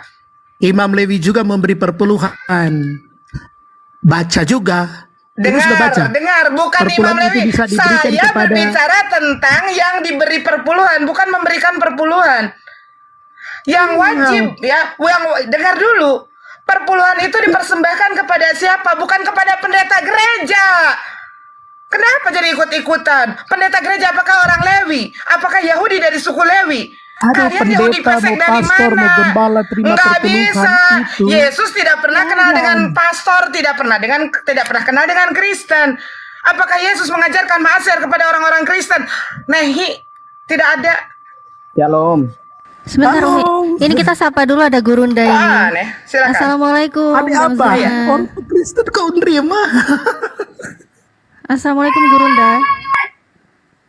Lagi nggak monitor? Oh iya, dilanjut Umi. Waalaikumsalam warahmatullahi wabarakatuh. Masya Allah, ada Gurunda Zuma. Disimpulkan aja deh, perpuluhan itu cakupan dari hukum Taurat yang sudah dibatalin, sama seperti batalnya sunat. Tapi kok masih dipakai? Babi haram dibatalin, perpuluhan kenapa masih dipakai? Unta boleh makan ya, Pak? Unta bisa Bukan, nggak ada hubungannya itu Islam. yang binatang-binatang haram Saudara itu apa, Abraham, Pak? gini. Aduh. Saudara Abraham, dengarkan saya. Jangan hanya babinya, untanya kenapa bisa Hukum-hukum yang dimakan? datang kepada Bani Israel itu hanya untuk Bani Israel. Percaya enggak? Percaya tidak? Ayo. Kami percaya. Muslim tidak? malah mengakui Taurat tidak Hukum percaya. Israel. Nggak percaya. Nggak percaya. Aduh. Dengarkan dulu, diskusi Nggak percaya. itu Unta itu pakai haram, akal. Pak. Kelinci haram. Kenapa Ya, itu dimakan? haram untuk siapa? Haram untuk Padahal siapa? Haram untuk kalau siapa? Taurat Haram kelinci- untuk siapa? Aduh, haram. Haram Kenapa untuk hanya siapa? diharamkan babi saja? Kenapa diharamkan hanya babi? Haram untuk siapa? Padahal mengakui Abraham. tiga kitab sebelumnya. Tiga kitab sebelumnya diakui oleh Abraham, Muslim. cobalah. Taurat, Ya, Mazmur, sekali-kali dan Injil. orang Kristen itu Berarti kalau percaya berbicara pakai isinya. akal, kenapa? Kenapa Berarti orang harus Kristen percaya itu kalau isinya, bicara Pak. Bible tidak ada yang waras ya? Kenapa Waras. orang Kristen itu pada Kenapa saat yang percaya sama dia tiga Kristen kitab bahas lalu Bible tidak tidak pernah ada yang melakukan? waras? Kenapa? Pak. Jangan Saya tanya, haramnya onta itu hukum untuk siapa? Yahudi, Israel maksudnya. Asli Israel. Kami umat Islam Yahudi enggak? Iya, karena perintah itu bukan dari Allah SWT. Dari Tuhan Allah Gepeng, Israel. itulah aku bilang. Tidak mungkin orang itu dalam waktu yang sama dia Kristen, dalam waktu yang sama dia waras bahas Bible. Tidak mungkin. Islamkan Musa. Kapan? Aduh Pak, aduh Bapak. La Itu haula wala perintah itu quwata dari illa Tuhan billah. Allah Yahweh. Kalau mengkristenkan Musa pernah? Kalau mengkristenkan Musa pernah? Gepeng kepalamu, dengarkan saya, dengarkan. Aduh. Di dalam kitabnya orang Yahudi, Ya. di dalam kitabnya orang Yahudi, Mazmur 147, dengarkan. Tuhan memberikan firman-Nya kepada Yakub dan ketetapan-ketetapannya dan hukum-hukumnya kepada Israel. Hukum yang datang kepada Yakub dan kepada Israel, Tuhan tidak berikan kepada bangsa lain. Mazmur berapa Pak? Mazmur berapa? Waduh, baru mau belajar, sok bicara mulut besar, baru mau belajar. Saya ulang lagi ya, Mazmur 147, Tuhan memberikan firman-Nya kepada Yakub, ketetapan-ketetapannya dan hukum-hukumnya kepada Israel. Hukum-hukum dan ketetapan kepada Yakub dan kepada Israel, Tuhan tidak berikan, tidak berbuat demikian kepada bangsa lain, dan hukum-hukumnya tidak mereka kenal. Halilintar.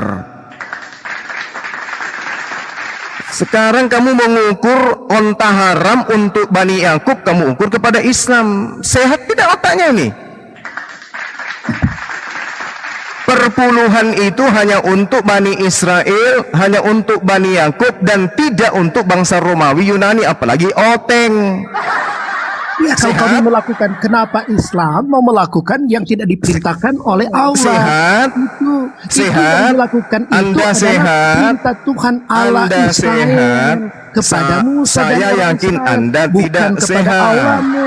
Aduh. Nah, bahas-bahas Islam, sedangkan yang mencuri kitabnya Yahudi adalah Oteng. Ya, yang mengambil kitabnya orang Yahudi, ditempelkan di kitabnya adalah Oteng. Mengambil kitabnya Yahudi dijadikan menjadi clipping dengan kitabnya Romawi. Jadilah kitab saudara. Tidak tahu isinya. Para ini Oteng, para Oteng. Al-Quran mengatakan Taurat untuk Yahudi, Injil untuk Nasrani. Amin. Kenapa? Al-Quran untuk umat Islam. Tidak mau membacanya. Yang dikatakan oleh Al-Quran. Sekarang Mazmur 147 jelas sekali dituliskan, perpuluhan hanya untuk Bani Yakub, perpuluhan hanya untuk Bani Israel. Hukum perpuluhan tidak berlaku kepada pendeta dan Romawi Oteng. Aduh Pak, makanya adik saya tadi nanya, mana dalilnya? Kenapa Kristen itu masih langgeng sampai hari ini? Bukan karena ada kebenaran di dalamnya, tapi karena ada plus. Karena ada perpuluhan, makanya Kristen masih eksis. Pahami itu. Kalau karena kebenaran tidak mungkin. Kenapa Bible dikatakan karena agama Anda adalah agama bisnis, maka Kristen masih ada. Itu pahami itu ya. Jadi sekali lagi dalilnya sangat jelas. Perpuluhan itu hanya untuk Bani Israel, tidak ada untuk Bani Guguk. Silakan. Nangislah di pojokan sana, nangis. Mazmur 147 tidak menyebut persepuluhan. Aduh ngarang. Firman Tuhannya jelas kepada Yakub, ketetapannya baca dan dari ayat 1 sampai 20. Baca ayat 1 sampai 20. Inilah dia kalau orang kepalanya gepeng ya kayak gini. Saya tanya sama saudara, apakah perpuluhan itu adalah ketetapan dan hukum-hukum Tuhan untuk Bani Israel? Jawab. Baca 147 kalau ada perpuluhan sih. Saya tanya, apakah perpuluhan itu adalah hukum ketetapan untuk Bani Israel? Jawab. Bilang Mazmur tapi berbohong. Baca dulu Pak. Kekuatan dan kemurahan Tuhan. Nangis bergurung dan ternyata suka berbohong. Itu pasti suka berbohong. Tidak ada perpuluhan di Mazmur 147. Muslim murtad. Saya bacakan ya. Saya bacakan mulai dari Mazmur 140 data nomor 1. Host di mute pahanya orang ini, di mute. Jepit pahanya pakai aliran listrik. Saya bacakan kau. Guguk, dengarkan Guguk. Sungguh bermasmur bagi Theos kita itu baik, bahkan indah dan layak memuji-mujinya. Tuhan membangun Yerusalem, dia tidak membangun Patikan. Baca itu, baca. Matamu itu buka itu matamu. Kasih keluar bijinya kau baca itu. Tuhan membangun Yerusalem, tidak membangun Patikan. Ia mengumpulkan orang-orang Israel, dia tidak mengumpulkan Roma dan Yunani. Paham kau otak yang bercerai-berai? Ia menyembuhkan orang-orang yang patah hati, membadut luka-luka mereka. Ia menentukan jumlah bintang-bintang dan menyebut nama-nama semuanya.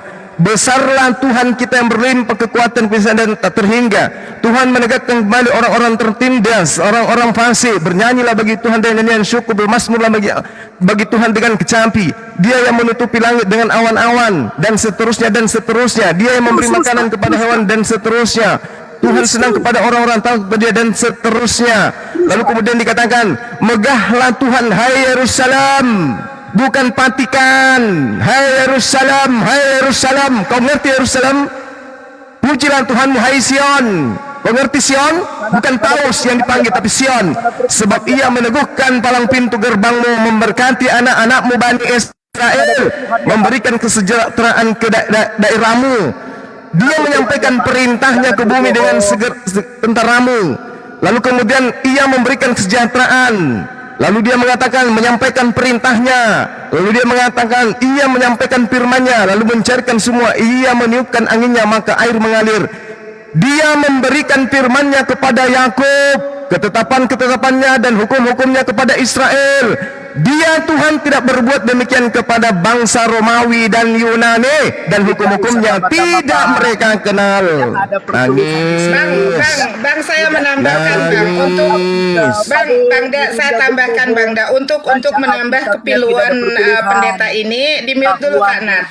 Kita bukakan ayatnya tentang perpuluhan. Tolong di mute dulu. Oke, di dalam Bilangan 18:21 mengenai Bani Lewi, sesungguhnya aku berikan kepada mereka segala persembahan perpuluhan di antara orang-orang Israel sebagai milik pusakanya untuk membalas pekerjaan yang dilakukan mereka, pekerjaan kepada kemah pertemuan. Bilangan 18:24 dari mulai 24 sampai 23 itu. Coba Umi akan sedikit yang bacakan. Sebab persembahan perpuluhan yang dipersembahkan orang Israel kepada Tuhan, sebagian persembahan harus kuberikan kepada orang Lewi sebagai milik pusakanya. Itulah sebabnya aku telah berfirman tentang mereka. Mereka tidak akan dapat memiliki pusaka di tengah orang-orang Israel. Tuhan berfirman kepada Musa, lagi haruslah engkau berbicara kepada orang Lewi dan berkata kepada mereka, ambillah kamu menerima dari pihak orang Israel persembahan perpuluhan yang kuberikan kepadamu. Jadi jelas, ya. Kemana? Abraham kemana? Ke perpustakaan dia, ke perpustakaan dia. Ke perpustakaan dia. Mana ini Yahudi pesek yang ingin dapat jatah ini perpuluhan? Yahudi peseknya mau kemana ini? Lanjut Bang. Kabur. Ada. Assalamualaikum Gurunda. Saya baru tahu ada Gurunda. Mohon maaf ya teman-teman habis ngantor anak tadi. Waalaikumsalam warahmatullahi wabarakatuh. Lanjut Gurunda. Ada Gurunda baca kitabnya ya sesuai loh. Aduh rubah-rubah. Pantas mereka ya sudah kalau begitu tolong tunjukkan perpuluhan itu untuk bangsa di luar Yahudi. Coba di mana dalilnya?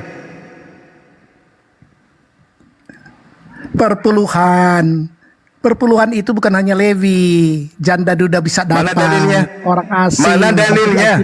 Mana dalilnya? Mana dalilnya? Tadi bilang sudah baca Alkitab, sudah tahu Alkitab, baca Alkitab. Mana dalilnya?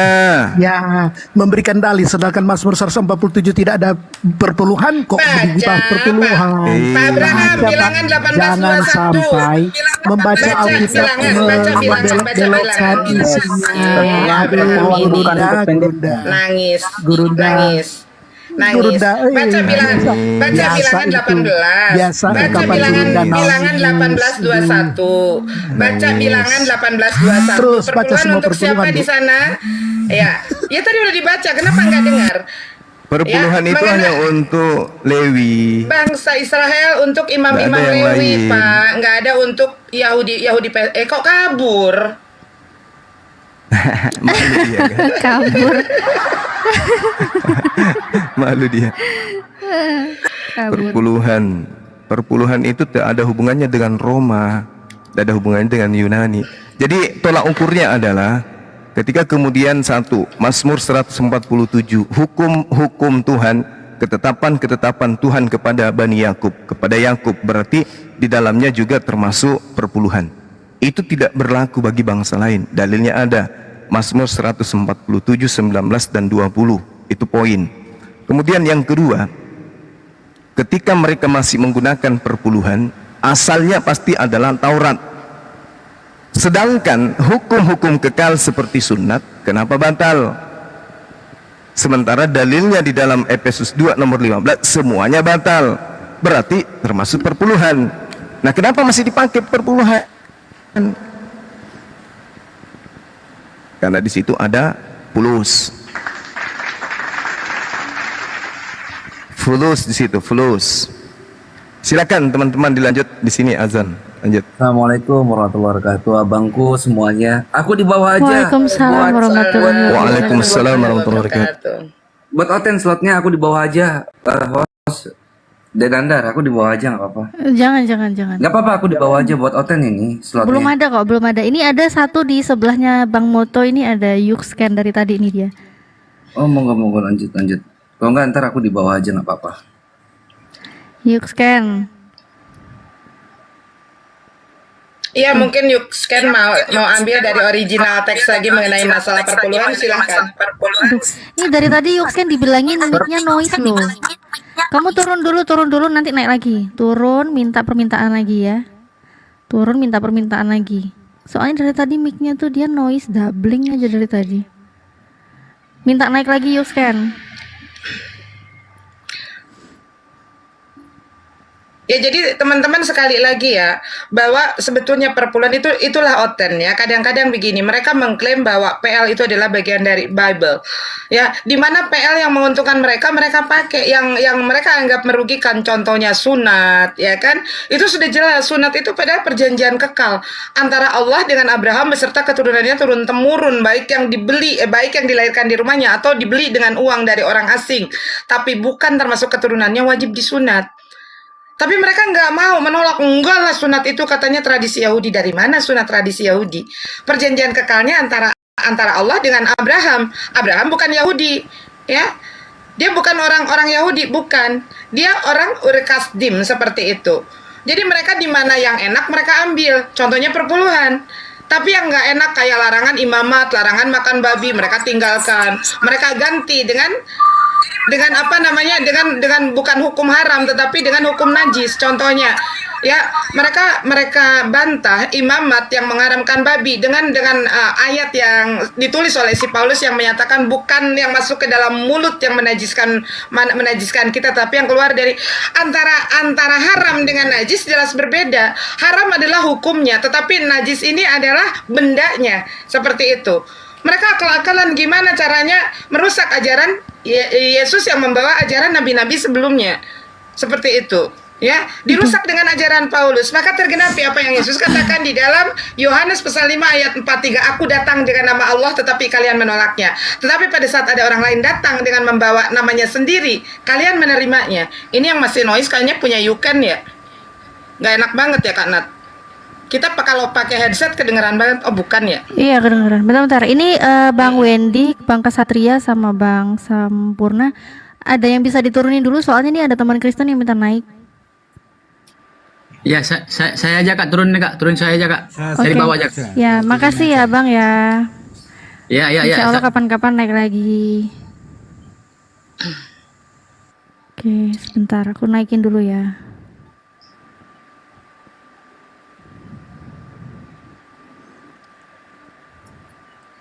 Nah, ini namanya mualaf, tapi dia Kristen.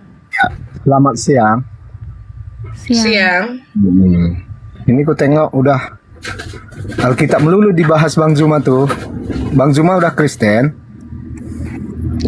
Sebentar Bang, itu pertanyaannya jangan membawa narasi-narasi seperti itu. Pertanyaannya siapa yang melarang membahas Alkitab?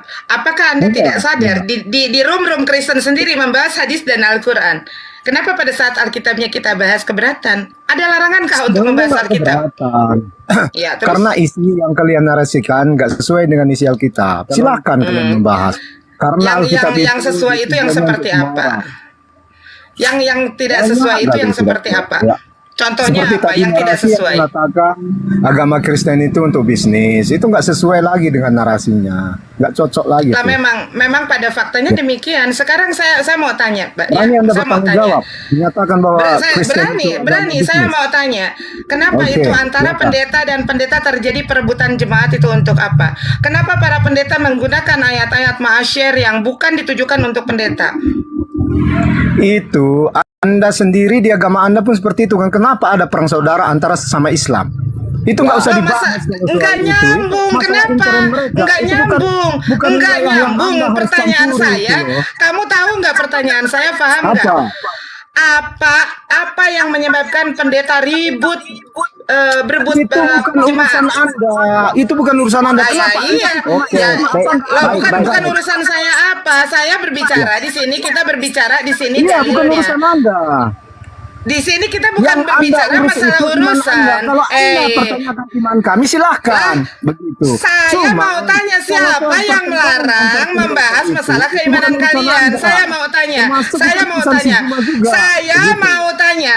tanya. Tunjukkan di mana larangan kami membahas kekristenan. Siapa yang melarang? Enggak ada. Cuman saya bilang jangan. Kalau nggak ada, kenapa kamu kejang-kejang? Ini hak saya. Ajaran kekristenan nggak tepat. Ini adalah hak kami. Kamu naik ke sini, kamu naik ke sini bawa pertanyaan aja, nggak usah bawa narasi seperti itu. Kalau kamu membawa narasi seperti itu, nah kenyataannya ke room kalian pun membahas keislaman. Kenapa? Ya silahkan protes. Lah, Anda juga silakan protes, tapi kami punya Ya, hak ini untuk saya membahasnya protes di sekarang sini. ini kan. Saya lagi Ya kenapa? protes itu. Iya, terus kenapa? Kalau protes kenapa? Sementara kami juga punya hak membahas ini. Tidak ada larangan kami. Tolong turunkan Ya, aja dulu. silahkan membahas selama itu sesuai dengan konteks Alkitab. Yang tidak sesuai mana? Yang tidak Ya, sesuai Anda mana? Saya mengatakan tanya. agama Kristen, agama bisnis. Itu nggak sesuai loh. Fakta demikian. Sekarang begini saja. Fakta Anda demikian. menganggap Isa dan Saya mau Yesus tanya, itu saya adalah mau pribadi yang tanya. sama? Sama jelas. Kenapa? Sama. Di mana sisi samanya? Sama. Tunjukkan sama saya. Kalau berbeda, kenapa kitab Anda menggunakan kata Isa Al-Masih? Bukan itu nggak persamaan itu loh. Perbedaan Isa dan Yesus Sekarang sangat saya banyak. tanya, Nah, silakan jawab itu perbedaan. Dengar dulu. Dengar dulu. Perbedaan banyak, tetapi kitab kamu mengakui kalau Yesus adalah Isa Al-Masih. Artinya perbedaan itu bukan, artinya perbedaan itu tidak tertulis di dalam kitab kalian, tapi itu hanya asumsi kalian. Di mana perbedaannya? Bukan Isa Al-Masih. Yesua Hamasia. Memang Yesua Hamasia. Dengar ya. Yang namanya Yesus itu adalah Yesua Hamasia.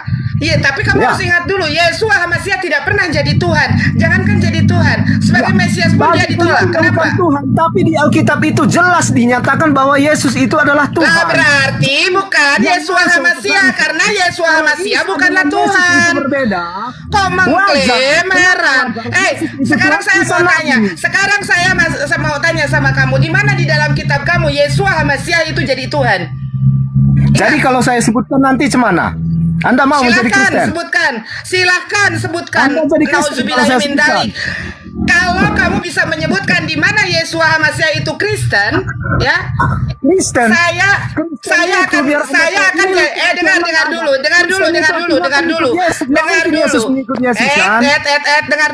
dulu. Kamu jangan banyak bicara. Nanti saya minta kamu di mute ya. Kristen mengklaim bahwa kalian itu adalah pengikut Kristus. Betul, tapi bukan Kristus Yesus, Kristus Paulus. Karena bagi kalian Paulus juga rasul, Paulus juga Kristus. Yesus tidak pernah mengenal kalian. Bagaimana Yesus bisa mengenal Kristen? Yesus mati di tahun 30. Dengar dulu. Kamu yang modal congor. Yesus mati di tahun 33 Masehi. Kristen baru pertama kali disebut di tahun 50 Masehi. Apa kata Yesus? Dengar dulu. Apa kata Yesus di dalam Matius 7 ayat 21 sampai dengan 23?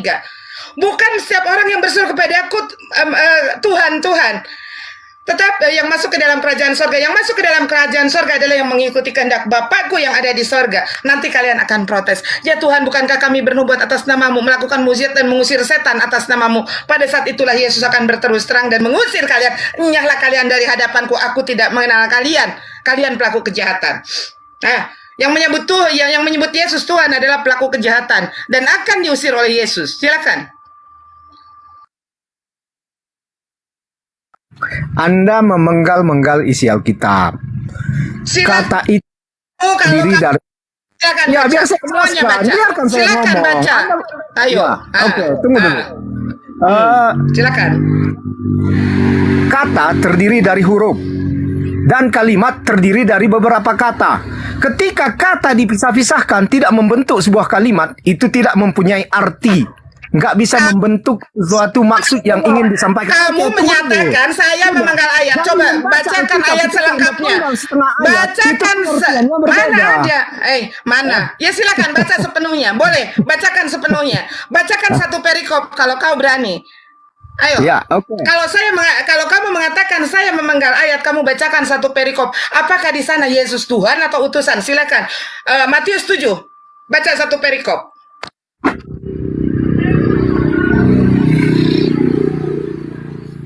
Sebentar, saya buka. Matius 7 ya. Ya. Oke. Matius 7 ayat 1 sampai 2 pertama dulu. Jangan kamu menghakimi supaya kamu tidak dihakimi. Karena dengan penghakiman yang kamu pakai untuk menghakimi, kamu akan dihakimi dengan ukuran yang kamu pakai untuk mengukur dan diukurkan kepadamu. Ya, ini kan nggak ada mengenai Tuhan di sini. Baca, bukan jelasin, dibaca. Ya, saya nggak jelasin. Dengar kau. Dengar kau baca Matius 7 yang berkaitan dengan itu ya. Baca Matius 7, perikopnya dari mulai 24, jangan ngawur kau ya. Perikopnya Matius 7, baca silakan. Satu perikop aja, nggak usah semua. Ya, ayat berapa mulai? Itu banyak perikopnya di Matius 7 Dari ayat 15, ayat 15, hal pengajaran Kamu sesat itu itu. gimana sih? Oke, saya baca. Soan bilang menggal-menggal ayatnya di mana aja kamu nggak tahu, dasar botol. Oke, sabar Santi, sabar ya. Ayo. Waspadalah terhadap nabi-nabi palsu yang datang kepadamu dengan menyabar sebagai domba, oke? Domba. Tetapi sebagai domba, oke. Tetapi sesungguhnya mereka adalah serigala yang buas. Dari buahnya lah kamu akan mengenal mereka. Dapatkah orang memetik buah anggur dari semak duri atau buah ara dari rumput duri? Demikianlah setiap pohon yang baik menghasilkan buah yang baik, sedang pohon yang tidak baik menghasilkan buah yang tidak baik. Tidak mungkin pohon yang baik itu menghasilkan buah yang tidak baik, ataupun pohon yang tidak baik itu menghasilkan buah yang baik. Dari setiap pohon yang tidak menghasilkan buah yang baik, pasti ditebang dan dibuang ke dalam api. Jadi dari buahnya lah kamu mengenal mereka. Bukan setiap orang yang berseru kepadaku, Tuhan, Tuhan, akan masuk ke dalam kerajaan sorga, melainkan dia yang melakukan kehendak Bapakku di sorga. Pada hari terakhir banyak orang akan berseru kepadaku, Tuhan, Tuhan, bukankah kami bernubuat demi namamu, dan mengusir setan demi namamu, dan mengadakan banyak mujizat demi namamu? Pada waktu itulah aku akan berterus terang kepada mereka, aku tidak pernah mengenal kamu. Nyahlah daripadaku, kamu sekali pembuat kejahatan.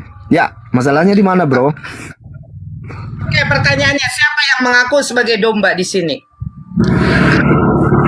Yang mengaku. Sebentar, tutup dulu sebentar. Itu karena punya kamu noise. Pertanyaannya, pertama, siapa yang mengaku sebagai domba? Kedua, siapa yang selalu melakukan mukjizat mengusir setan dan bernubuat atas nama Yesus? Siapa?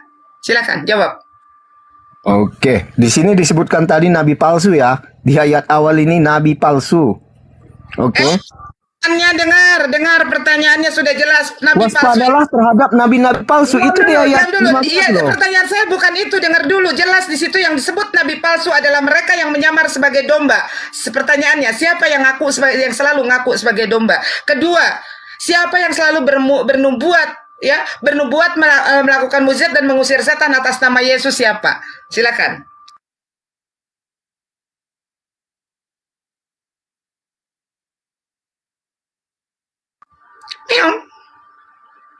Meong. Ya, Peng, silakan dijawab.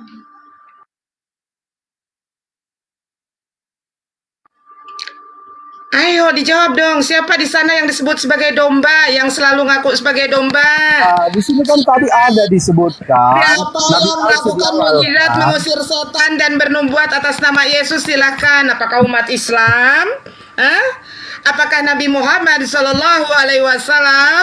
Silakan dijawab. Tahu saya Muhammad nggak pernah melakukan mujizat ya, Kang? Pertanyaan saya, siapa yang di sana dikatakan nabi palsu yang datang mengaku sebagai domba? Kemudian yang kedua, siapa yang selalu orang Kristen kah, orang Islam kah yang selalu mengatakan kami ini bernubuat, bermukjizat dan mengusir setan atas nama Yesus? Apakah umat Islam atau kalian? Makanya gua bilang apa? Kabur lagi. Ngacir.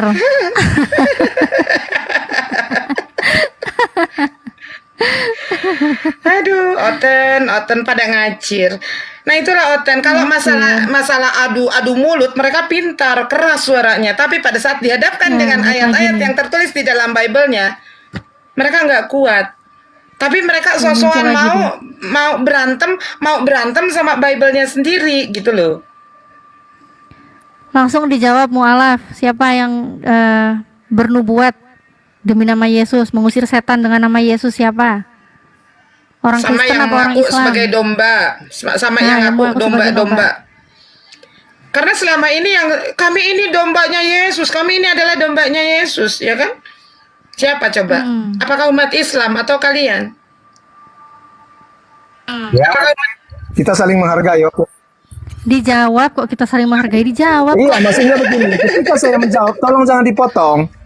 Kamu aja belum jawab, gimana bisa motong? Iya, maksudnya begini, ketika saya menjawab, sebelum saya selesai berbicara, tolong jangan dipotong jawaban saya, oke? Ya. Ya, oke. Jadi di sini tadi di perikopnya ini dijelaskan bahwa waspada terhadap nabi-nabi palsu. Jadi yang diterangkan ke bawah ini adalah mengenai nabi-nabi palsu yang membuat mujizat, mengusir setan. Pertanyaan saya sekali lagi saya tanyakan, siapa yang dimaksud domba di sana? Kemudian yang kedua, siapa yang selalu melakukan mukjizat, mengusir setan dan bernubuat atas nama Yesus itu siapa? Jawab itu aja, nggak usah muter-muter capek, Bang. Ayo. Jawab, mic-nya dibuka dulu tuh, mute-nya. Ayat 15 disebutkan di situ nabi-nabi palsu lah yang ditangkan Pak ini. Terus siapa Anda bilang? Jadi siapakah nabi-nabi palsu itu? Kan itu pertanyaannya sekarang. Itu ada dijelaskan di Yeremia 23 ayat 14 yang suka berzina dan berkelakuan tidak jujur. Dengar dulu pertanyaan saya. Dengar dulu. Ini apa orang? Pertanyaan siapa? Ini siapa yang disebut dengan domba? Saya tidak bertanya siapa nabi palsu. Justru nabi palsu ini sudah dijelaskan mereka yang mengaku sebagai domba. Kenapa lu lari ke Yeremia? Nggak jelas banget. Ini di sini kan pertanyaannya, waspadalah terhadap nabi-nabi palsu yang datang kepadamu menyamar seperti domba. Siapa nih yang selalu mengklaim dirinya adalah domba? Itulah nabi palsu. Padahal di dalamnya serigala yang rakus. Kenapa lari ke Yeremia? Enggak ini. Ini kan sekarang disebutkan di ayat 15-nya yang diterangkan ke bawah adalah mengenai nabi-nabi palsu. Jadi sekarang yang Anda tanya siapakah nabi-nabi palsu? Karena domba ini adalah nabi-nabi palsu. Nah, iya, jadi, bukan yang ditanya siapa nabi palsu. Siapa yang disebut domba itu? Siapa yang selalu mengaku nabi palsu yang disebutkan di ayat 15? Tahu, dengar dulu makanya. Saya tahu. Ya, yang dimaksud dengan nabi palsu itu adalah yang dimaksud dengan domba itu adalah nabi-nabi palsu. Nah, pertanyaannya sekarang, siapa yang selalu mengklaim bahwa dirinya adalah domba? Jangan dibalik-balik pertanyaan saya. Nggak usah dijelaskan lagi siapa itu nabi palsu, yaitu yang disebut domba, yang mengaku sebagai domba, tapi di dalamnya adalah serigala yang buas. Pertanyaannya, siapa yang selalu mengklaim dirinya adalah domba? Itu. Perikop ini yang mengklaim dirinya domba adalah nabi-nabi palsu. Astaga, ini orang. Kamu coba jangan, ya? kamu tuh bego beneran apa pura-pura bego sih? Yang ditanya itu siapa yang selama ini menyebut dirinya sebagai domba? Ya itu nabi-nabi itu yang di atas di ayat 15 kan udah dijelaskan. Aduh, nih orang nih. Jadi siapakah nabi-nabi palsu itu? Itu pertanyaannya terakhirnya kan. Domba. Siapa yang domba? Iya kan? Di dalam ayat, dengar dulu, makanya kau jangan panik. Dengar dulu, kamu jangan panik dulu. Di ayat ke-15 sudah jelas dikatakan waspadalah terhadap nabi-nabi palsu yang datang kepadamu dengan menyamar seperti domba, tetapi di dalamnya sesungguhnya mereka adalah serigala yang buas. Nah, pertanyaannya, yang selama ini mengaku sebagai domba itu siapa? Apakah umat Islam atau umat Kristen? Itu loh pertanyaannya.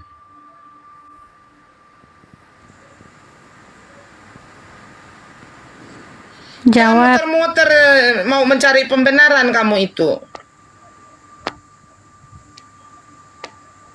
Jawab, ayo jawab. Malu sekarang. Kalau Anda bawa keluar, itulah yang menyimpang seperti yang Anda lakukan selama ini, gitu. Sejak kapan umat Islam ngaku nabi palsu? Sejak kapan umat Islam bernubuat atas nama Yesus, mengusir setan atas nama Yesus, melakukan mukjizat atas nama Yesus? Mana? Nabi palsu nggak ada kan? Mana? Nggak ada kan? Kau ini makanya dengar pertanyaan saya. Kamu itu panik. Jangan kamu mencari pembenaran. Pertanyaan saya, siapa yang selama ini mengaku sebagai domba? Siapa yang selalu mengklaim bahwa mengusir setan atas nama Yesus, melakukan mukjizat dan bernubuat atas nama Yesus? Umat Islam kah? Atau kalian? Jelas di sini yang disebutkan nabi-nabi palsu itu yang mengaku domba. Ini orang. Iya nabi pertanyaan saya, siapa yang mengaku sebagai domba di sini? Yang disebut nabi palsu adalah mereka. Palsu itu sekarang. Dengar kamu itu. Yang mengaku domba adalah nabi-nabi palsu. Jadi sekarang siapa nabi palsu? Itulah dengar dulu. Lagi siapa domba? Dengar. Kan saya jawab. Nabi palsu itu. Dengar ya. Sudah banyak nabi-nabi palsu nih sekarang. Sekarang ini banyak nabi-nabi palsu yang mengaku sebagai domba. Nah, di sana ada kata yang mengaku, si nabi-nabi palsu ini mengaku sebagai domba nih. Nah sekarang yang selalu mengklaim sebagai domba itu siapa? Balik lagi ke nabi palsu. Waduh, bego ini orang. Udahlah. Kamu kalau nggak ada ilmu, buat apa kamu masuk room debat? Saya tanya, kalau kamu nggak ada ilmu, buat apa kau masuk? Tadi sudah saya baca satu perikop. Yesus tidak mengenal kalian dan Yesus akan mengusir kalian. Sekarang saya akan buktikan lagi di mana Yesus mengenal Kristen. Tunjukkan kepada saya satu ayat saja yang keluar dari mulut Yesus tentang Kristen. Silakan. Ini akan membuktikan bahwa Yesus benar-benar tidak mengenal Kristen. Tunjukkan di mana satu ayat saja di dalam Bible kamu kata Kristen yang keluar dari mulut Yesus.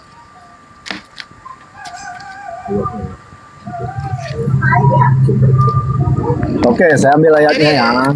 Ya, silakan. Kalau itu saya yang menyatakan, di mana ayat menyatakan Yesus itu adalah Kristen. Arti Kristen itu sebenarnya adalah pengikut Kristus. Di mana ayatnya? Jangan aneh-aneh, kamu aneh-aneh dari tadi ya. Saya minta di mana satu ayat saja di mana Yesus menyebut Kristen yang keluar dari mulutnya. Malah lari-lari kau itu. Ini kita akan membuktikan bahwa Yesus tidak pernah mengenal Kristen. Kalau kalian sok-sok kenal dengan Yesus, kalau kalian pengikut Kristus, ajaran Kristus apa yang udah kalian ikutin? Tadi kita berbicara tentang imamat, kalian bantah Yesus melarang memakan barang yang haram atau babi, juga meminum khamar. Yesus di Markus 21 Yesus di dalam Lukas pasal 2 ayat ke-1, Yesus disunat. Kalian mengolok-olok orang yang bersunat. Coba tunjukkan. Enggak, kalau saya minta di mana Yesus keluar dari mulut Yesus satu saja kata Kristen, ya kamu tunjukkan dong yang gua minta. Bukan lari kemana-mana. Oke. Kristen itu pengikut Yesus ya. Jadi artinya orang Kristen adalah saya kepada Yesus. Gepeng,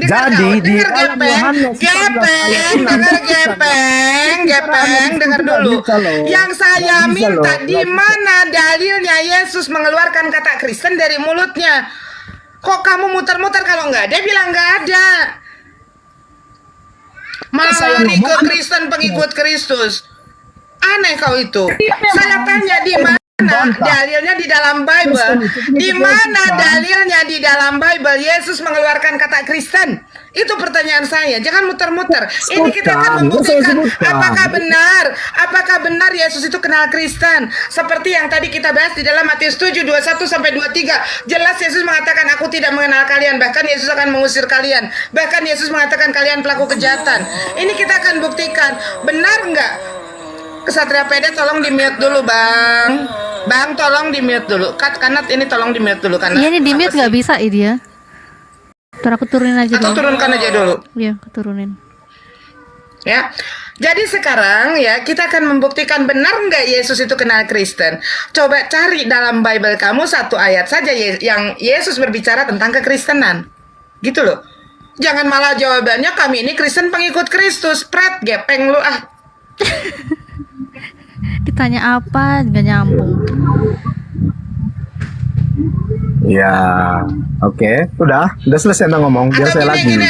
Gini aja dulu Bang, kamu minum aja dulu. Aqua biar kamu konsentrasi ya. Ya, saya udah konsentrasi. Cuman saya bilang gini, kalau diskusi itu, kalau saya ngomong, Anda diam. Kalau Anda ngomong, saya diam kan? Lah gimana saya tidak bicara karena kamu ngomong bukan apa yang saya minta jawabannya. Ya saya potong. Buat apa buang-buang waktu yang tidak menjawab substansi dari pertanyaan. Gimana sih? Buang-buang waktu kau itu. Yang ditanya apa jawabannya kemana ya saya potong, buang-buang waktu. Kamu bicara pun berbusa-busa, nggak kena. Karena bukan itu pertanyaannya.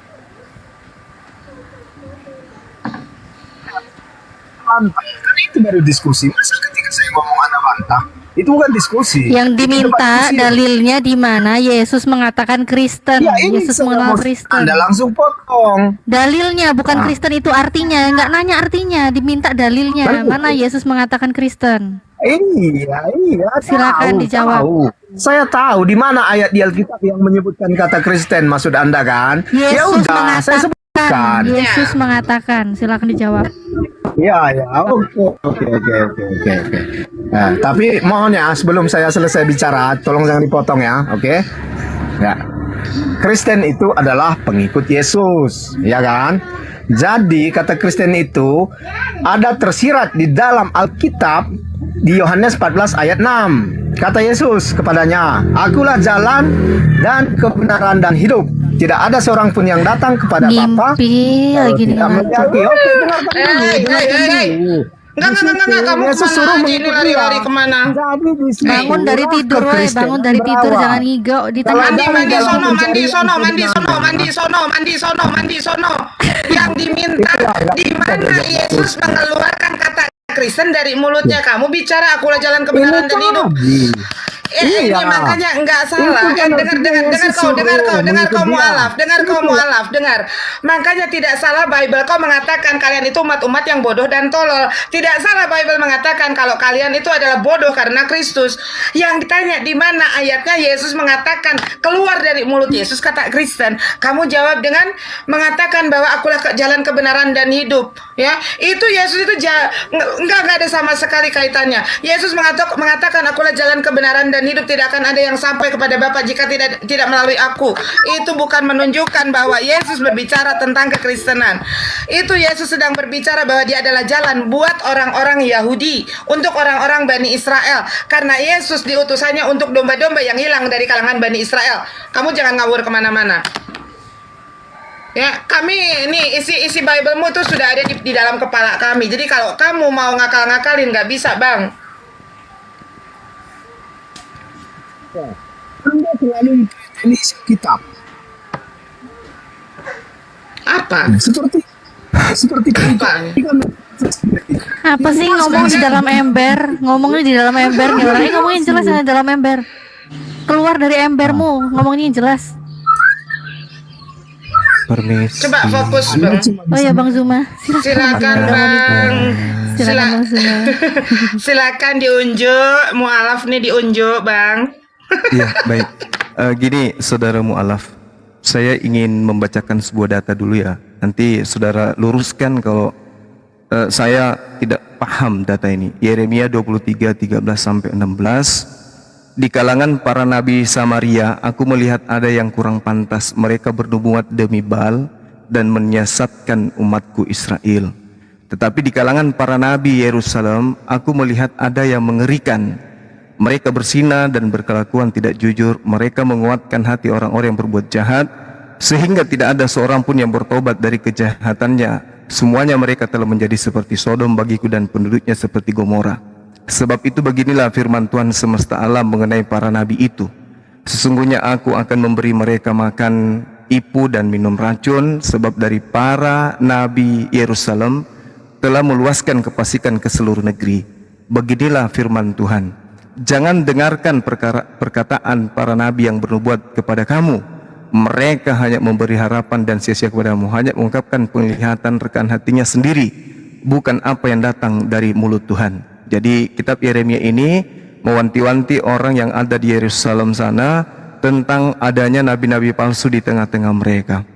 Nah, di sini dikatakan, jangan kamu mendengarkan perkataan para nabi yang bernubuat kepada kamu. Di dalam Kisah Para Rasul 13, di situ sangat jelas dikatakan Saulus ini adalah nabi. Mohon maaf, ini data ya. Kisah Para Rasul 13. Pada waktu itu dalam jemaat Antioquia ada beberapa nabi dan pengajar, yaitu Barnabas, Simeon, Lukies, Manahem, dan juga Saulus. Jadi Saulus sebelum bertobat menjadi Paulus itu disebut nabi. Nah, sedangkan dia adalah orang yang berasal dari Yerusalem katanya. Sedangkan di Yeremia dikatakan, jangan dengarkan perkataan nabi yang bernubuat tentang kamu. Oke ya, jadi situ sinkron antara Yeremia dengan pengakuan Lukas bahwa gurunya yaitu Saulus adalah seorang nabi dari Yerusalem. Nah, sekarang kita masuk ke dalam pengakuan Yesus. Pengakuan Yesus di dalam Matius 7 dikatakan begini, waspadalah terhadap nabi-nabi palsu yang datang kepadamu. Saya ingin tanya kepada saudara mualaf. Katamu di sini Yesus berbicara kepada Bani Israel atau berbicara kepada orang Roma? Yang mana yang harus waspada? Orang Roma waspada dari nabi-nabi palsu, atau orang Yahudi yang harus waspada dari nabi-nabi palsu? Supaya kita tahu nih, apakah nabi palsunya datang ke Romawi atau nabi palsunya datang ke Yahudi? Untuk mengetahui itu, siapa dan kepada siapa Yesus berbicara? Waspadalah terhadap nabi-nabi palsu yang datang kepadamu. Sesungguhnya mereka adalah serigala buas. Dari buahnya lah kamu. Siapa kamu di sini? Orang Vatikan, orang Roma, atau orang Yahudi? Supaya kita dudukkan masalahnya. Nabi palsu itu datang ke Yahudi kah? Atau nabi palsu itu datang ke Romawi? Silakan, Bung.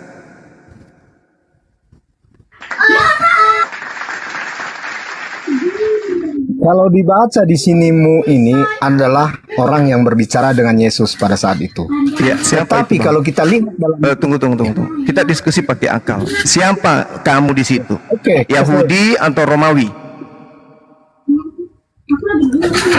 Di sini orang Romawi belum ada yang Kristen pada saat itu. Oke. Belum ada yang percaya. Oke, Bang. Baik. Berarti Yesus sedang berbicara dengan Bani Israel.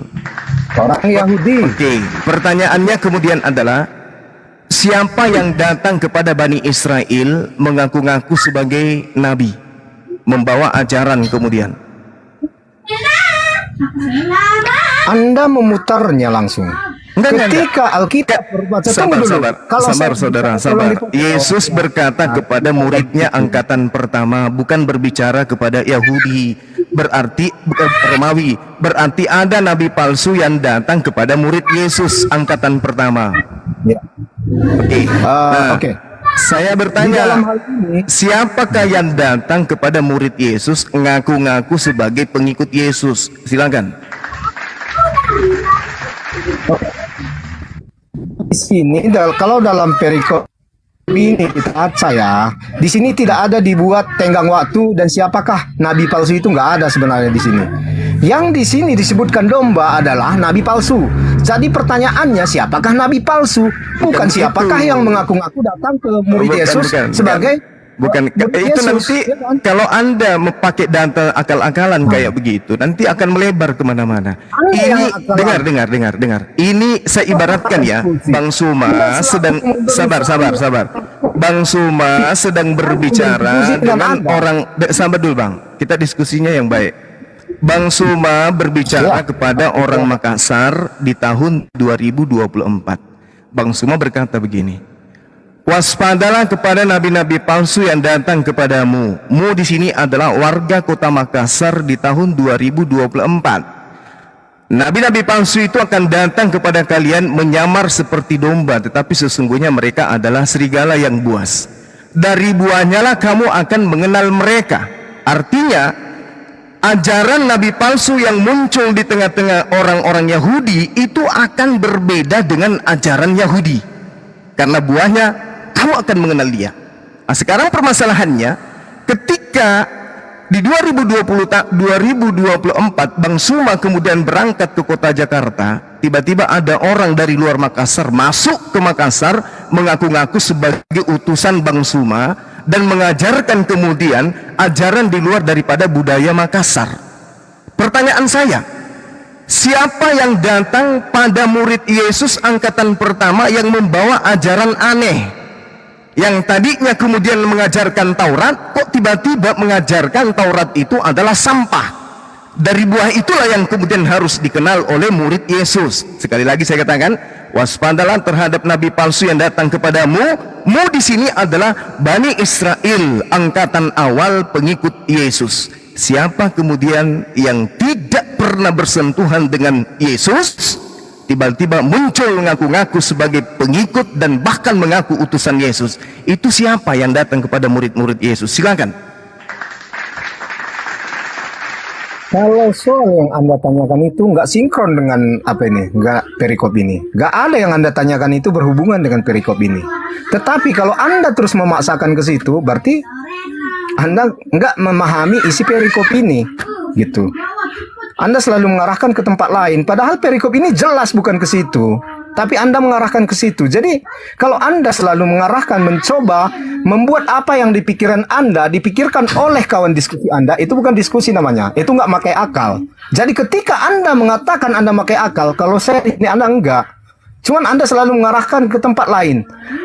Dibicarakan A, jadi sebenarnya kalau diskusi seperti itu, yakinlah nggak akan sampai nggak akan selesai karena nggak ada tema yang mau dibahas. Kalau Anda membahas perikop ini, ya silahkan perikop ini dibahas. Jangan dikaitkan dengan yang lainnya begitu.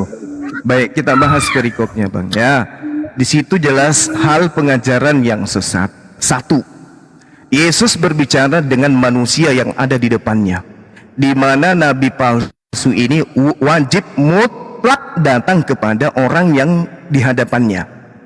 Pertanyaannya, siapa yang bukan murid Yesus datang kepada murid orang-orang yang sedang berbicara kepada Yesus? Catat itu dulu, catat. Yang kedua, tanda-tanda serigala itu ajarannya dari buahnya kita lihat. Kamu lihat, kata Yesus. Apakah Yesus pernah mengajarkan kekristenan? Tidak pernah. Kemudian muncul pengajaran baru di tengah-tengah Yahudi tentang kekristenan. Makanya orang Yahudi menyebut Kristen ini bidat. Sampai 2000 tahun belum pernah bisa bersatu. Kenapa? Dari buah itu berbeda dengan buah yang diajarkan Yesus kepada Bani Israel. Dua. Yang ketiga, ini satu perikop. Saya kaji kepada Anda, saya sajikan kepada Anda. Perikop selanjutnya, kajian di dalam perikop berikutnya adalah, kajian berikutnya dalam perikop ini adalah yang ketiga.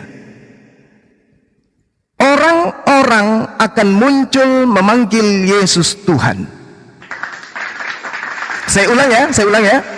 Yang pertama adalah nabi palsu itu datang kepada murid Yesus. Yang kedua, ketika orang itu datang kepada murid Yesus, dia datang membawa ajaran baru. Yang ketiga, buah dari pengajaran baru itu memanggil Yesus itu Tuhan. Sekarang pertanyaan saya, nabi palsu ini siapa yang melakukan tiga hal ini? Anda ingin satu perikop kan? Pertanyaan saya, nabi mana? Ya, tadi kan saya sudah bocorkan tuh, Kisah Para Rasul 13 nomor 1 ada Nabi Saulus di situ. Pertanyaan saya, nabi mana yang pura-pura bertobat, yang datang kepada murid Yesus, menganiaya murid Yesus, mengajarkan ajaran aneh, dan bahkan memanggil Yesus itu sebagai Tuhan? Silakan Anda jawab. Jangan kemana-mana, fokus kepada perikop ini. Silakan. Ya. Yang pertama Anda sebutkan Saulus sebagai nabi di Kisah Para Rasul, itu nggak pernah. Paulus nggak pernah disebut dengan sebutan nabi. Dia hanya disebut dengan istilah rasul. Oke, itu yang pertama bantahan saya ya. Yang kedua, kalau di sini Anda bilang bahwa siapa yang memanggil Yesus Tuhan itulah yang sesat, Anda salah besar. Kenapa?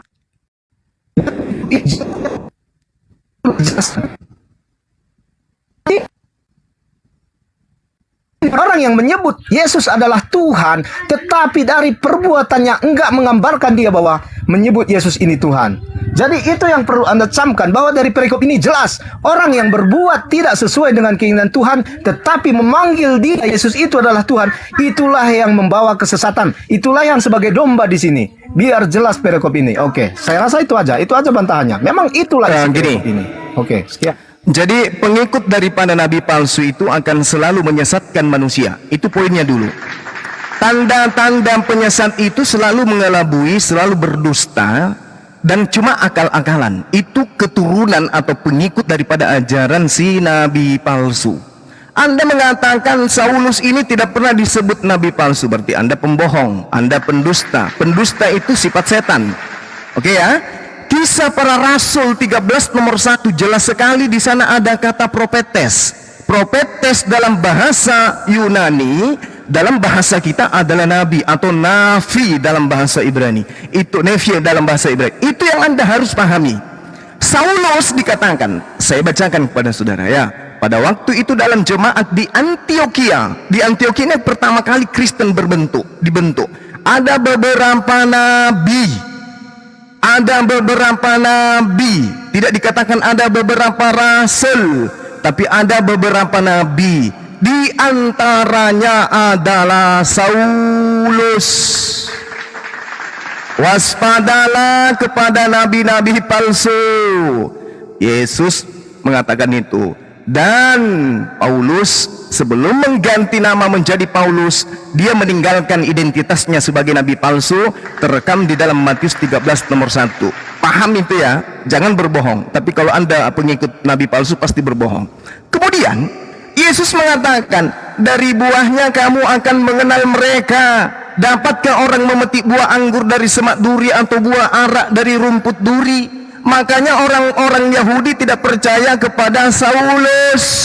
Demikianlah setiap pohon yang baik menghasilkan buah yang baik, sedang pohon yang tidak baik menghasilkan buah yang tidak baik. Tidak mungkin pohon yang baik itu menghasilkan buah yang baik.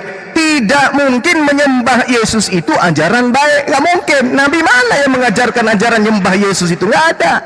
Lalu kemudian dikatakan bahwasanya, dan setiap pohon yang tidak menghasilkan buah yang baik pasti ditebang, dibuang ke dalam api.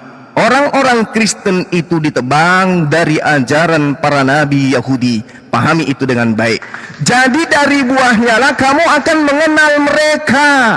Bukan setiap orang yang berseru kepadaku Tuhan, Tuhan akan masuk ke dalam surga, melainkan dia melakukan kehendak Bapakku yang ada di surga. Sekarang dari buahnya ini ketahuan bahwa oknum itu memanggil Yesus Tuhan, mengaku pengikut Yesus, mengaku murid Yesus, mengaku anak-anak Yesus, tetapi perlakuannya dalam ajarannya, rutinitas agamanya tidak berdasarkan atas kehendak Bapakku yang ada di surga. Contoh, menyembah Yesus. Mana dalilnya dari Bapakku, sembahlah anakku. Apalagi menjadikan orang yang mati di atas tiang salib sebagai penebus dosa. Mana kehendak Bapakku untuk menjadikan Bani Israel atau siapapun itu menebus dosa dengan darah manusia? Mana kemudian kehendak Bapakku agar orang-orang yang menuhankan aku ibadah hari Minggu? Mana kehendak Bapakku agar orang-orang itu makan babi tidak bersunat? Mana? Dari buahnya lah sang nabi palsu itu bisa diketahui. Pada hari akhir nanti, pada hari terakhir nanti, banyak orang yang berseru, Tuhan, bukankah kami bernubuat? Ini siapa ini? Pengikut siapa ini yang bernubuat pakai nama Yesus? Pengikut siapa? Yang mengusir setan, bernubuat pakai nama Yesus, mengusir setan pakai nama Yesus, mengadakan mujizat banyak pakai nama Yesus. Ini pengikutnya siapa? Ini buah-buah daripada pengajar-pengajar palsu, nabi-nabi palsu itu. Apa kata Yesus? Pada waktu itulah aku akan berterus terang kepada mereka dan berkata, aku tidak pernah mengenal kamu, wahai pengikut Saulus, wahai pengikut nabi palsu. Enyahlah daripada aku, kamu sekalian pembuat kejahatan. Satu-satunya agama di luar Yahudi yang kemudian mengklaim diri mereka adalah pengikut nabi-nabi Yahudi hanya Kristen. Nyamar seperti Yahudi, padahal mereka bukan Yahudi. Inilah yang Yesus katakan, waspadalah kepada Kristen, waspadalah kepada Katolik, waspadalah kepada, karena mereka dari buahnya ketahuan. Mereka lah yang memanggil Yesus dengan panggilan Tuhan, mengusir pakai nama Yesus, berbuat pakai nama Yesus, bermujizat pakai nama Yesus. Tak ada agama di luar itu, hanya orang-orang Kristen. Yahudi pun tidak melakukan, Hindu, Buddha tidak melakukan, Islam tidak melakukan. Yang melakukan hanya Kristen. Itu fakta yang tidak terbantahkan. Silakan. Oke, sini saya jawab ya, sini. Jadi kita berbicara di sini bahwa Yesus mengajarkan, dia sudah bernubuat bahwa bait Allah ini satu batu pun tidak akan terletak. Tahun 70 Masehi sudah digenapi. Jadi yang berbicara tentang nabi palsu yang akan datang itu dia berbicara tentang Bar-Kokhbah. Jadi dia mengatakan kepada pengikutnya supaya jangan mengikuti. Gak apa-apa, saya jawab dulu ya. Yang kedua, Anda harus bedakan nabi yang dahulu dengan nabi para rasuli. Di sini kitab suci menjelaskan bahwa adakah mereka semua rasul, nabi dan pengajar adalah semua mendapatkan karunia. Jadi itu karunia. Jelaskan dulu Bang Awang. Jangan kemana-mana dulu Pak. Masuk di dalam satu perikop dulu Matius 7 Pak. Jangan ngambang kemana-mana. Jadi Anda konsentrasinya sudah kelihatan, adalah siapa mulutmu yang saja datang besar, kepada tapi otaknya murid-murid kosong Yesus. kau semua. Jangan gitu. Yang kita bahas ini, saudara AO, yang kita bahas ini adalah siapa yang datang kepada murid Yesus. Iya, saya sudah jelaskan itu. Dia bernubuat. Sabar. Yesus sudah Yohanes bernubuat 6 nomor 70. Yohanes 6 nomor 70, bukankah aku yang memilih engkau yang 12 murid? Tidak ada Paulus di situ. Oke? Enggak dipilih Paulus itu. Nah, sekarang siapa yang sabar. Jangan lari kemana-mana. Siapa yang datang kepada murid Yesus pertama kali? Kita itu jawab dulu Pak. Nabi yang Anda bahas tadi. Iya, kan Paulus itu kan nabi. Sekarang nabi mana itu yang pernah datang? Karunia rasuli. Aduh. Bapak. Anda jangan samakan nabi-nabi yang dahulu sama nabi-nabi rasuli. Pak AO, dengarkan saya. Saulus itu adalah nabi, Pak. Saulus itu nabi. Sekarang permasalahannya kata Yesus waspadalah kepada nabi. Nabi palsu. Pertanyaan saya, siapa nabi yang datang kepada murid-murid Yesus? Setelah Yesus terangkat ke langit, siapa nabinya yang datang kepada murid Yesus? Itu dulu Pak, jangan bergeser kemana-mana. Itu dulu yang kita bahas. Silakan. Tahun 70 ada namanya seorang Barkoba. Kenapa lari tahun 70 Pak? Dia hadir. Itu sudah ada dalam sejarah bapak-bapak gereja. Anda tidak perlu ngoceh. Bapak dengarkan saya Pak ya, dengarkan saya. Gampang kok diskusi dengan Bang Suma itu gampang. Bapak, diskusi dengan saya itu gampang Pak. Pakai otak kalau diskusi dengan saya, Pak. Perkataan Yesus sudah digenapi. Pak AO dengarkan Pak ya, dengarkan. Sabar Pak ya. Yesus mengatakan, Pak. Jangan modal mulut besar aja, tapi otaknya kosong, tidak boleh. Yesus mengatakan di dalam Matius 23. Justru Anda menyesatkan orang Islam. Banyak yang murtad itu gara-gara Anda. Bapak, Yesus berkata di dalam Matius 23, celakalah ahli Taurat, celakalah orang Farisi, celakalah kamu hai orang-orang Farisi keturunan ular beludak, dan seterusnya. Kata Yesus, aku berkata kepadamu, sesungguhnya semuanya ini akan ditanggung angkatan ini. Jadi bukan 70 tahun kemudian Pak, atau tahun 70, bukan. Ini angkatan Yesus yang menanggung semuanya tentang nabi palsu itu. Sesungguhnya semuanya ini akan ditanggung angkatan ini. Angkatan ini artinya orang-orang yang hidup seangkatan Yesus Pak. Jangan kemana-mana, lari ke tahun 70. Itu gak nyambung.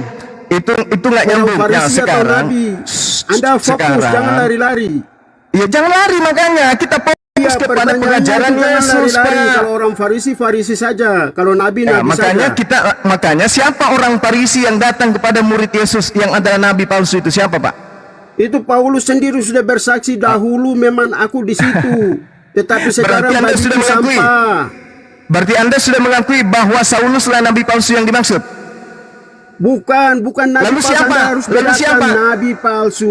Lalu siapa nabi palsu yang datang kepada murid Yesus? Tunggu. Siapa nabi palsu? Kawinkan kiri kanan. Aduh. Ya justru saya yang bertanya kepada Bapak, jangan kemana-mana. Saya dengarkan Pak ya, dengarkan. Iya, ini saya jawab. Kalau Anda dengarkan saya. Farisi, dengarkan saya Pak, dengarkan saya. Silakan. Dengarkan. Kisah para Rasul 8 nomor 3. Tetapi Saulus, ini kan nabi nih. Tetapi Nabi Saulus berusaha membinasakan jemaat itu dan ia memasuki rumah demi rumah dan menyeret laki-laki dan perempuan keluar dan menyerahkan mereka untuk dimasukkan ke dalam penjara. Ini kelakuan nabi nih. Bukan nabi, saudara. Nabi Pak, nabi. Kisah para Rasul 13 nomor 1, ada nabi di Antioquia bernama Saulus. Nabi Pak, jangan Anda pungkiri kitab Anda sendiri. Nabi Saulus berusaha membinasakan jemaat. Semua saya sudah bilang tadi. Ada mereka semua rasul. Pak AO diam. Kuatkan aja hatinya Pak. Ini fakta. Kuatkan hatinya. Ini fakta. Saatnya memang agama Anda tergulung sendiri. Galatia 1 nomor 13. Sebab kamu telah mendengarkan tentang hidupku dahulu dalam agama Yahudi. Sebagai Nabi Saulus dia di sini. Tanpa batas aku menganiaya jemaat Tuhan dan berusaha membinasakannya. Satu lagi. 1 Korintus 15:9. Karena aku, Nabi Saulus, adalah yang paling hina dari antara semua utusan, bahkan tidak layak disebut rasul, sebab aku telah menganiaya jemaat Tuhan. Oke, ini pengakuan Paulus. Sekarang jemaat Tuhan yang dimaksud di sini adalah muridnya Yesus. Kalau begitu, di dalam Matius 7, siapakah yang datang kepada murid Yesus? Siapa, Pak? Yang datang kepada murid Yesus, menganiaya murid Yesus, lalu mengaku-ngaku sebagai rasulnya Yesus. Itu siapa, Pak? Siapa? Iya, sekarang kan saya sudah jelaskan. Iya, apa maksudnya tadi. ini? Iya, apa maksudnya? Paulus dulu ini kan dia Paulus. Jadi yang datang kepada murid Yesus Saulus kan? Kau dengar dulu Zuma, mulutmu itu tutup. Yang datang kepada murid Yesus Saulus kan, Pak? Ya atau ya? Pilih salah satunya. Saya kan sudah jelaskan. Yang datang kepada murid Yesus Saulus atau Saulus? Pilih, ya atau ya? Anda harus melihat juga Paulus ini kan bertobat. Iya, sebelum bertobat. Oke. Sebelum bertobat dia yang datang kepada murid Yesus, betul? Anda baca di dalam Korintus. Sebelum Saulus bertobat, dia yang datang kepada murid Yesus, betul? Anda harus baca dulu di dalam Korintus itu. Mereka mengangkat para rasul. Sekali lagi saya tanya. Nabi, tidak ada Korintus-Korintusan, tidak ada Korintus, nggak ada itu. Korintus itu apaan? Apa itu Korintus? Nggak tahu saya itu Korintus apa. Yang saya tanya, Yesus berpesan kepada muridnya, waspada kepada nabi palsu yang datang kepadamu. Pertanyaan saya, yang datang kepada murid Yesus itu Nabi Saulus, betul atau tidak? Saya sudah bilang tadi, narkoba itu pernah muncul. Apa pula narkoba, kardoba? Nggak ada itu. Ini yang saya bahas. Martabak itu. Yang kita bahas ini adalah Nabi palsu yang datang kepada murid Yesus itu adalah Nabi Saulus, betul? Di sini Nabi palsu. Dia akan datang, dia akan membunuh pengikut Kristus, itu dia akan itulah yang terjadi, Bapak. Makanya muncul pertanyaan saya. Ada nabi yang pernah datang. Dengarkan, setelah Yesus terangkat ke langit, ada nabi yang datang kepada muridnya Yesus, namanya Nabi Saulus. Mana buktinya Nabi Saulus datang ke murid Yesus? Nabi Muhammad. Kisah Para Rasul 8 nomor 3, Galatia 1 nomor 13, 1 Korintus 15 nomor 19, nomor 9. Di situ jelas Nabi Saulus mengaku. Nabi Saulus mengaku. Nabi Saulus kalau kamu bunuh orang Kristen itu berbakti kepada Allah, itu kata Yesus. Tidak ada hubungannya itu, Pak. Nabi Saulus pernah datang kepada murid-murid Yesus. Menurut pengakuannya Kisah Para Rasul 8:3, Galatia 1:13 yang dibawa tolong dicatat. Terus 1 Korintus 15 nomor 9. Satu-satunya nabi yang pernah datang kepada murid Yesus namanya adalah Nabi Saulus. Sekarang mengemis lagi. Nah, sekarang apakah dia nabi asli atau nabi palsu? Mengemis lagi kau di Alkitab. Aduh. Pak AO. Susah memang, karena tidak mungkin dalam waktu yang bersamaan Anda akalnya berfungsi, di waktu yang sama Anda Kristen, apalagi membahas Bible. Nggak mungkin, Pak. Itu mustahil. Bahwa itu berbakti kepada Tuhan. Itu mustahil, Pak. Pertanyaan saya tuh, Alkitab sudah mencatat.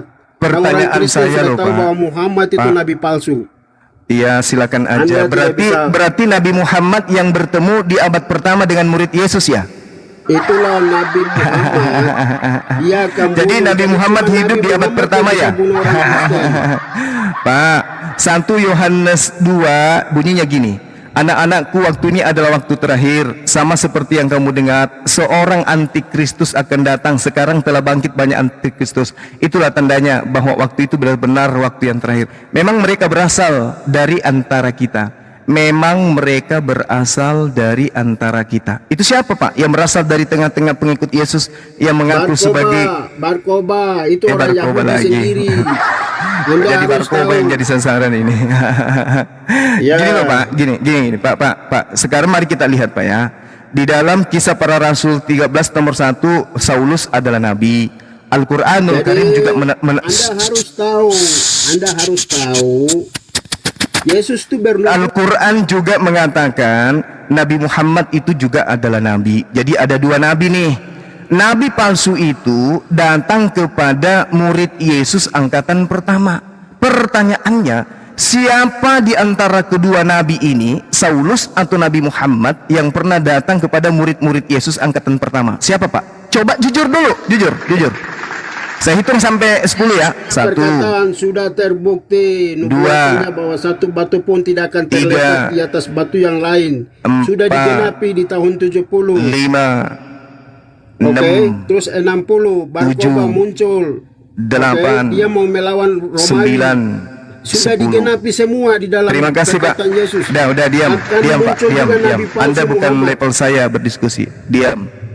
Ya. Bapak diam aja, diam. Ya. Maaf ya Pak ya. Jadi Muhammad itu nabi palsu, dia akan bunuh orang Kristen, itu dia berbakti kepada Allah. Silakan Anda ngoceh sampai pantat Anda robek sampai di lambung juga nggak ada urusan dengan saya. Enggak, Bangga gini ya. Mereka itu sebetulnya mengimani kitabnya tidak ya. Padahal di dalam suratnya yang pertama, Yohanes sudah menunjukkan bahwa antikristus ya, nabi-nabi palsu, pengajar sesat antikristus itu sudah datang di zamannya Yohanes, di zamannya Yesus. Kenapa yang dituduh kemudian nabi yang datang 6 abad kemudian kayak begitu? Lucu sekali. Udah jelas Yohanes mengatakan mereka berasal dari antara kita. Apakah Nabi Muhammad dari antara mereka? Kan bukan. Betul. Ya, itu aja kesimpulannya. Rasulullah Muhammad sallallahu alaihi wasallam dikatakan Rasulullah wa khataman nabiyyin. Rasulullah disebut sebagai nabi. Saulus disebut nabi. Nabi palsu datang kepada murid angkatan Yesus. Pertanyaannya, di mana siapa di antara kedua nabi ini yang pernah datang kepada murid Yesus? Itulah nabi palsunya. Sederhana kok. Sederhana itu. Ya, silakan saudara ini, siapa mualaf? Silakan. Anda jujur aja, siapa nabi yang pernah datang ke murid Yesus? Silakan. Dasarnya kita tadi kan bahas Matius 7 ayat 15 tadi ya. Sebenarnya nggak ada mengarah ke situ. Dari awal saya bilang nggak ada mengarah ke situ. Tapi selalu Anda arahkan ke arah situ. Waduh, Bung. Karena nabi-nabi palsu di sini. Bung, ya, oke. Dengarkan saya, Bung. Dengarkan saya. Anda mengatakan tidak ada mengarah ke situ. Sedangkan Yesus mengatakan nabi palsu itu datang kepadamu, datang. Berarti nabi palsu itu datang kepada murid Yesus.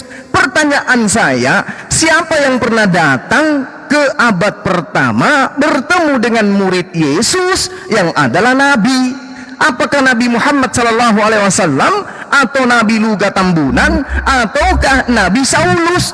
Sederhana kok pertanyaan itu. Coba Anda jujur aja deh.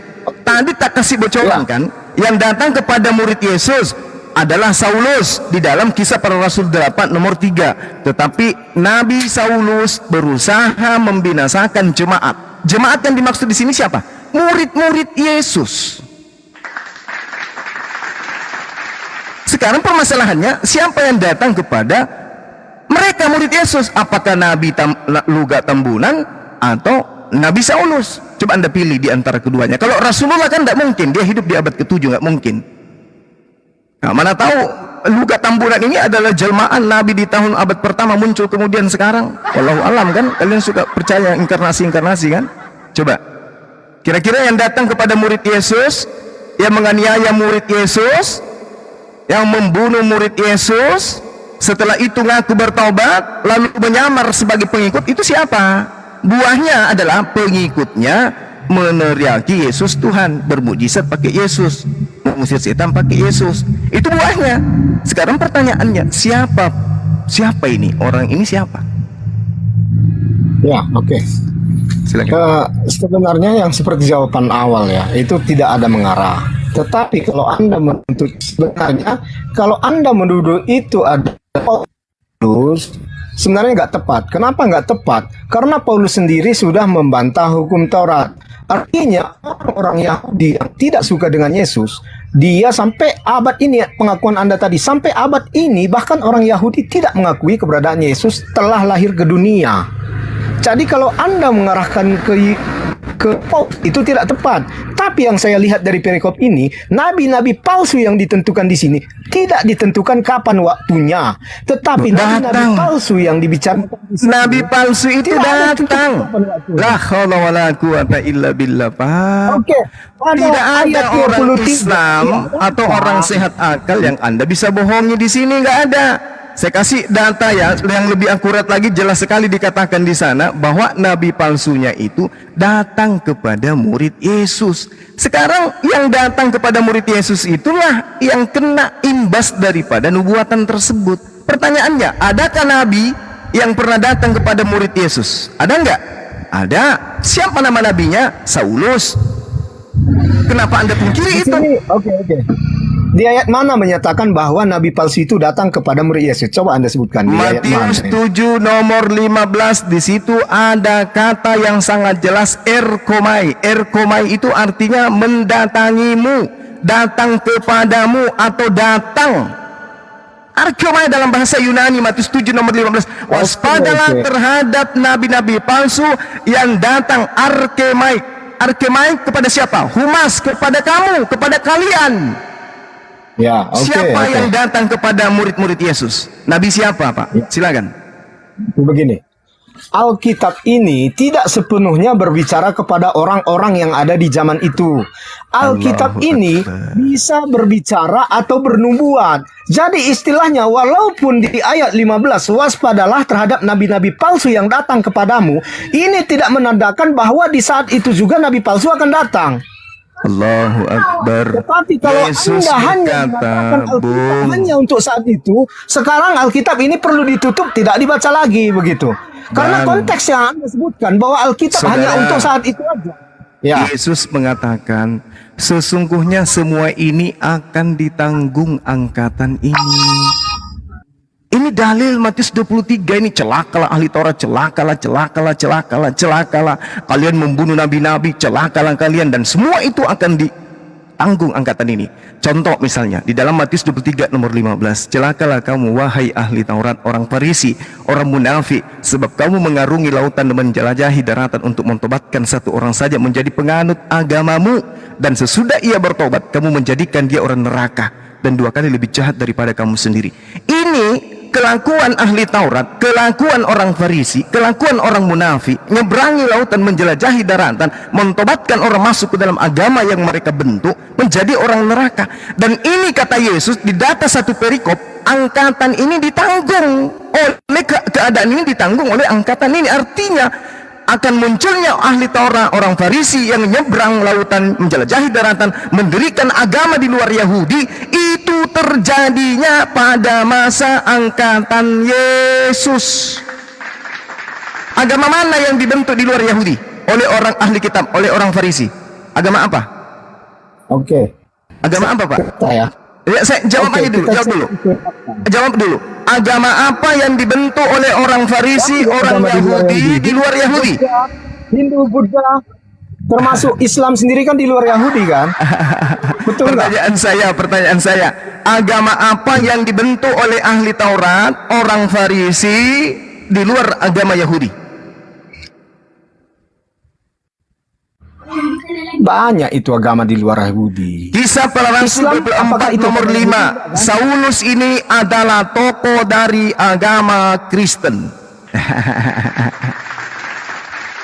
Allahu Akbar. Ayat silakan. Sebutkan tadi, kenapa Yesus di situ mengatakan bahwa dia akan masuk neraka ketika agama di luar Yahudi. Peringatan dinaikkan lagi. Sabar Bang, sabar ya. Saya turun dulu ya. Dapat peringatan saya.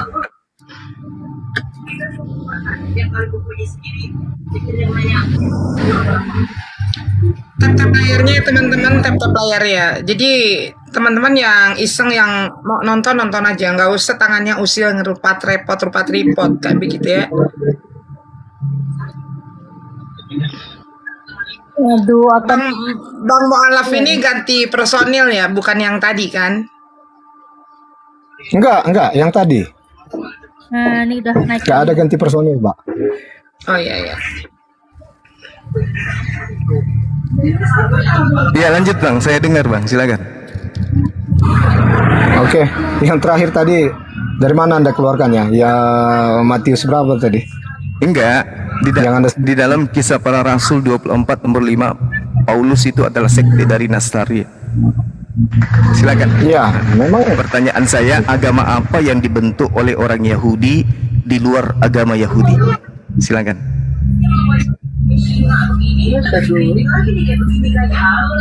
Kalau itu banyak, agama di luar Yahudi kan banyak kan? Anda tahu itu, Hindu, Buddha, Islam, banyak di luar Yahudi. Yang dibuat oleh ahli Taurat, Pak, itu agama apa di luar agama mereka? Ya, sampai saat ini setahu saya belum ada. Jadi Kristen ini dari mana rupanya? Kristen ini ketika Yesus hidup di dunia dan menjadi pengikut Yesus. Karena orang Yahudi sampai sekarang tidak mengakui keberadaan Yesus. Artinya jadi mereka Kristen tidak ini terjawab kan? Berarti Kristen ini berasal dari ahli Taurat kan? Tidak, karena berseberangan dengan ahli Taurat. Iya, yang ahli mendirikan Taurat Kristen ini siapa? tidak mengakui. Ya? Yang mendirikan Kristen ini siapa, Pak? Ya murid-murid Yesus. Ya? Murid-murid Yesus. Iya. Di mana disebutkan murid Yesus itu adalah tokoh Nasrani, di mana? Di Alkitab itu kan Anda nampak dasar dari Kisah Para Rasul 24 nomor 5, Paulus ini disebut tokoh Kristen. Iya, Paulus pun tokoh Kristen. Ah, berarti betul Kristen ini didirikan oleh ahli Taurat. Oke, berarti Paulus ini mendirikan agama Kristen karena dia tokohnya. Masuk di dalam tokoh agama Kristen, tapi bukan dia dasar utama dalam pendirian agama Kristen. Lalu yang mengajarkan menyembah Yesus pertama kali siapa? Sebenarnya kalau soal mengakui Yesus adalah Tuhan, di kitab Yohanes, di kitab Matius bisa saya tunjukkan. Iya kan memang Yesus, maaf Pak ya, maaf saudara saya ya. Kan memang Yesus mengatakan penyesat itu banyak. Mereka itu berarti jamak, banyak penyesat. Waspadalah terhadap nabi-nabi palsu yang datang kepadamu dengan menyamar seperti domba. Artinya nyamar seperti murid Yesus. Nah sekarang agama mana di luar Yahudi yang nyamar-nyamar Yahudi? Kalau agama yang nyamar-nyamar Yahudi yang nggak ada lah Bang. Siapa yang menurut Anda menyamar-nyamar Yahudi? Yang bersembarangan dengan Yahudi banyak. Iya. Oke lah kalau begitu, oke lah. Ya, Anda aja lah yang jujur terhadap diri Anda ya. Jadi ternyata agama Kristen ini tidak ada kaitannya dengan Yahudi. Baiklah kalau begitu. Tapi kok kenapa ada kitabnya Yahudi nempel di agama Anda? Agama Kristen itu berseberangan dengan Yahudi. Artinya kalau Yahudi kenapa ada kitabnya Yahudi nempel di kitab saudara? Kenapa ada itu? Karena di perjanjian lama itu, disitulah semua nubuat tentang kan terjawab sendiri kan? Iya betul. Terjawab sendiri. Satu-satunya agama di luar Yahudi yang menggunakan kitabnya Yahudi ya agama Anda. Jadi yang menyamar seperti Yahudi siapa?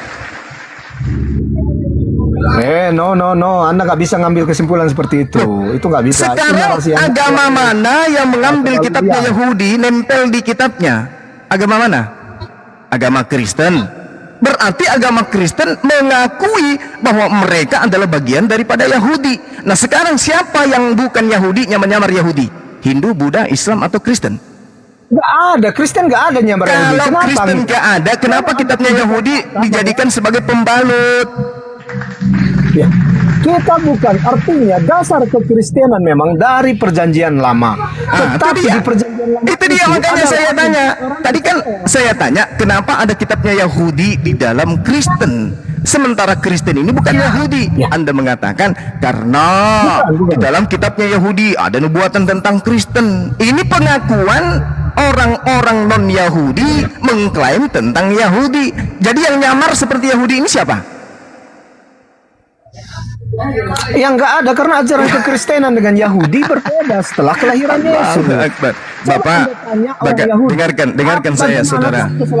Dengarkan saya saudara, dengarkan. Yang disebut menyamar itu, misalnya ada orang menyamar seperti polisi, maka di dalamnya bukan polisi, dia membungkus dirinya seragam polisi.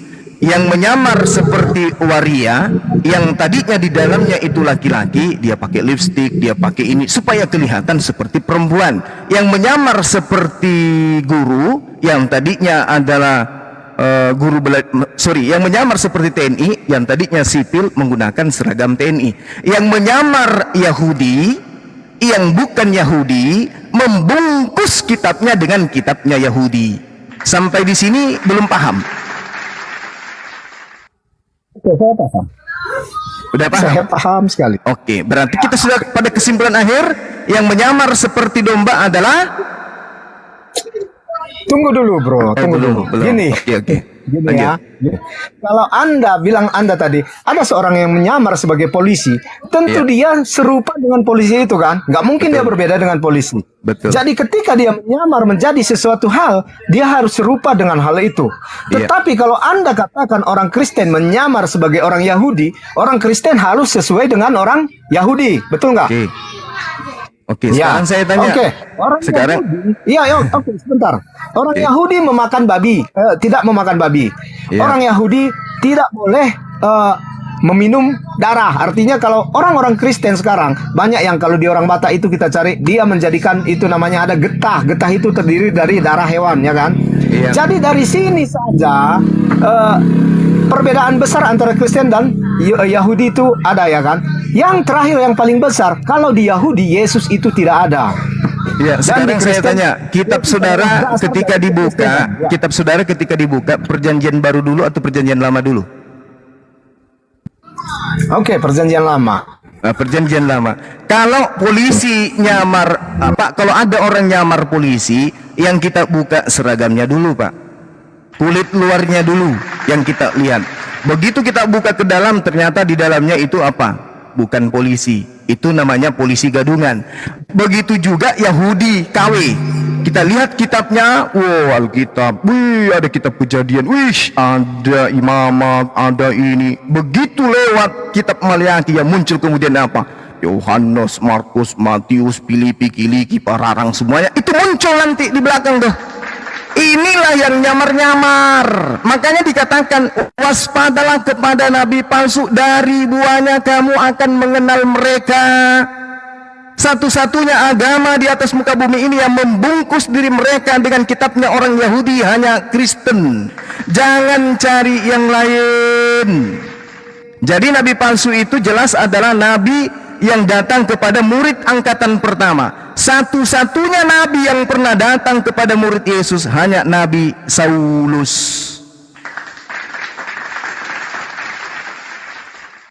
Silakan, Pak. Sepakat kita ya? Kalau Paulus itu di Alkitab disebut sebagai rasul, bukan nabi. Ya, tapi sebelum ngaku rasul, dia nabi dulu, Pak.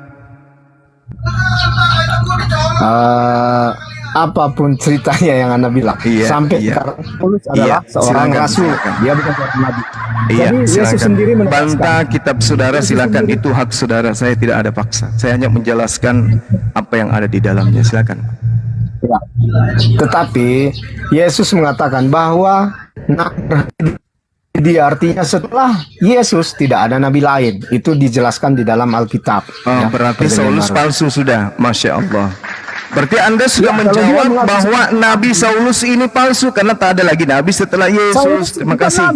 Saulus bukan nabi. Dalilnya ada, Pak. Dalilnya Kisah Para Rasul 13 nomor 1, dan di Antioquia ada beberapa nabi, salah satunya Saulus. Terima kasih, Anda sudah jujur. Tidak ada lagi nabi setelah Yesus. Ternyata Saulus ini nabi palsu aja dia. Makasih, Pak. Apakah masih perlu dilanjut? Ya, kalau Anda mengambil kesimpulan sepihak silakan. Itu hak Anda. Saya melengkapi pernyataan akhir. Tidak ada lagi nabi selain Yesus. Muncul kemudian nabi di dalam agama Anda bernama Saulus, tertulis di dalam Kisah Para Rasul 13 nomor 1. Salah saya? Tidak, saya hanya menggenapi penjelasan saudara, melengkapi. Tak ada lagi nabi setelah Yesus. Oke, Kisah Para Rasul 13 nomor 1, ada nabi yang keteteran kemudian namanya Nabi Saulus, dan ternyata itu palsu karena tidak ada lagi nabi setelahnya.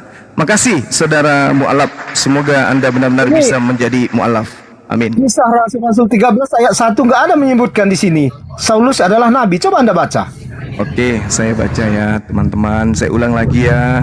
Pada waktu itu dalam jemaat Antioquia ada beberapa nabi. Sekali lagi saya katakan bahasa Yunaninya adalah prophetes. Oke, nabi atau nevi. Dan pengajar yaitu Barnabas, Simeon, Lukius, Menahem, dan Saulus. Dan Saul, bukan Saulus. Saul ini siapa? Saul ini siapa? Saul ini orang-orang lain. Gak ada Saul. Yang di Antioquia murid-murid yang pertama disebut Kristen siapa? Dengan Saul itu jadi saya Bung, maksud begini, kalau Anda mengambil kesimpulan yang nggak ada di Alkitab, itu sebenarnya hal yang sangat berbeda ya. Ini di sini Saul, Anda bilang Saulus. Dari mana dasar Anda saya tanya Saul ini bahwa ini adalah Saulus? Baik. Coba Anda baca Barnabas menjemput Paulus. Paulus yang dijemput ini benar-benar Saulus atau Saul atau Paulus, Pak? Di Kisah Para Rasul 9. Saya bacakan ya, supaya kita memberikan edukasi. Setibanya di Yerusalem, Saulus mencoba menggabungkan diri kepada murid-murid, tetapi semuanya takut kepada Saulus karena mereka tidak percaya bahwa ia adalah seorang murid, karena memang bukan. Tetapi Barnabas menerima dia dan membawanya kepada rasul-rasul dan menceritakan kepada mereka bagaimana Saulus melihat Tuhan di tengah jalan dan berbicara dengan Saulus dan mengajar ke Damsyik dalam nama Yesus. Dan Saulus tetap bersama-sama dengan mereka di Yerusalem dengan keberanian mengajar atas nama Tuhan. Ia juga berbicara dan bersoal jawab orang-orang Yahudi yang dalam bahasa Yunani, tetapi mereka itu berusaha membunuh Saulus. Akan tapi setelah hal itu diketahui, saudara-saudara anggota jemaat mereka membawa dia ke Kaisarea, dari situ membantu ke Tarsus. Pertanyaan saya, siapa yang pergi bersama Barnabas ke Antioquia? Kisah Para Rasul 11 nomor 25. Lalu pergilah Barnabas ke Tarsus untuk mencari Saulus, dan setelah bertemu dengan dia, ia membawanya ke Antioquia. Mereka tinggal bersama-sama dengan jemaat itu 1 tahun sambil mengajar banyak orang. Di Antioquia lah murid-murid itu untuk pertama kalinya disebut Kristen. Jadi Saulus bersama dengan Barnabas. Pakai ilmu, Pak. Kisah Para Rasul 13 nomor 1. Pada waktu itu dalam jemaat Antioquia ada beberapa nabi. Barnabas tadi menjemput siapa?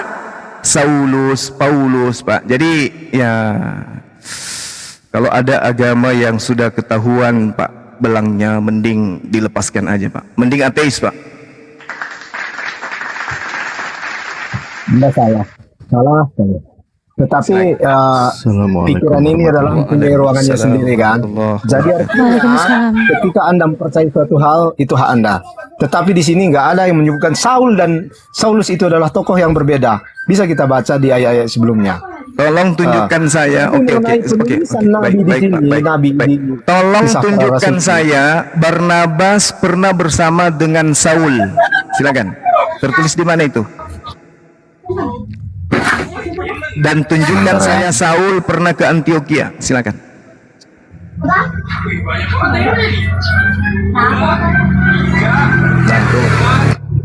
Ya, sabar. Padahal nyambung ayatnya Gurunda. Dari Kisah Para Rasul 13:1, Saulus ini siapa dijelaskan di nomor 9 ini. Di Kisah Para Rasul 9 disebutkan di situ. Maka Saul yang sedang menyemburkan ugut dan bunuhannya ke atas murid-murid itu sudah pergi ke imam besar. Di sini jelaskan Saul kan. Kenapa nggak disebutkan Saulus?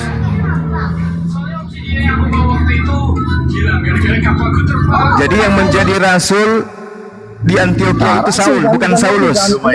Dia rasul kan, bukan nabi. Jadi terbantahkan apa yang Anda katakan tadi. dia itu rasul. Oke. Jadi yang saya katakan bahwa Yesus adalah mengatakan nabi-nabi sudah dia adalah palsu, itu tidak terbantahkan, memang betul. Dan Jadi Saulus yang menjadi Nabi Paulus Saul bukanlah ini, seorang Pak? nabi. Siapa Nabi Saul ini siapa? Nabi Saul ini siapa? Nabi Saul Di sini ini siapa? sebenarnya nggak ada disebutkan nabi. Cuman memang di ayat 13:1 berkumpulkah para nabi, tapi nggak ada disebutkan dari gelar-gelar orang itu, nggak ada disebutkan Nabi Saul, Nabi ini nggak ada disebutkan di situ. Mereka hanya memanggil mereka sebagai namanya. Bapak. Ya, Anda bisa lihat sendiri kan? Coba Anda cek. Ayat 13 tadi ya. Nggak ada disebutkan di situ. Saul itu adalah nama Paulus dalam bahasa Ibrani. Sedangkan kalau Anda berbicara mengenai Saul, berarti itu adalah anaknya Benyamin. Berarti dia hidup abad keberapa itu, Pak? Kok ada orang yang hidup di zaman Benyamin, anaknya Yakub, bergaul kemudian dengan Barnabas? Gimana itu, Pak? Mana ceritanya? Gimana ceritanya? Saul itu hidup kapan? Barnabas hidupnya kapan? Saul Tetapi ini, kalau Anda bilang Saul ini kalau seorang raja, Pak. Saul ini seorang raja. Dia salah satu raja dari Bani Israel yang hidup di masa zaman bangsa Amon, menjadi musuh mereka. Nah, Saul ini kemudian dijadikan sebagai raja oleh orang Amon yang datang berperang melawan mereka. Nah, sekarang permasalahannya adalah kapan-kapannya kemudian Raja Saul bersama Barnabas ke Antioquia. Jadi mau takia seperti apapun tidak bisa, Pak, nggak bisa. Saul itu bahasa nama Ibraninya Paulus, gitu loh, Pak. Anda selalu melebar. Maksudnya Iya, lebar. Saya lagi yang dituduh melebar. Dia tadi yang mengatakan Saul itu beda dengan Paulus. Gimana sih abang ini? Di mana Anda lihat di kisah para rasul disebutkan di situ Paulus itu adalah nabi. Nabi Paulus. Coba Anda sebutkan saja. Di ayat mana bahwa Paulus itu adalah nabi?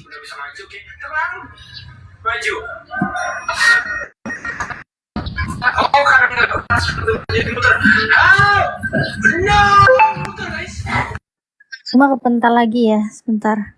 Coba aku cari. Gurunda belum muncul. Kepental Gurunda.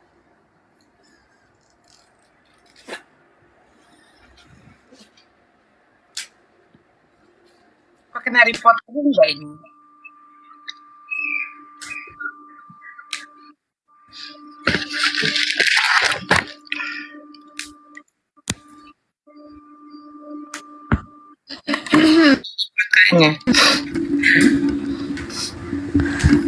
Belum ada di bawah Gurundanya.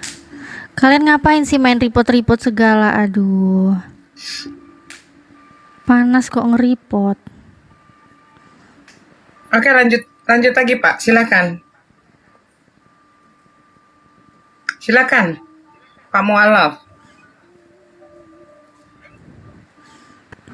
Lagi yang mau Ya, apalagi?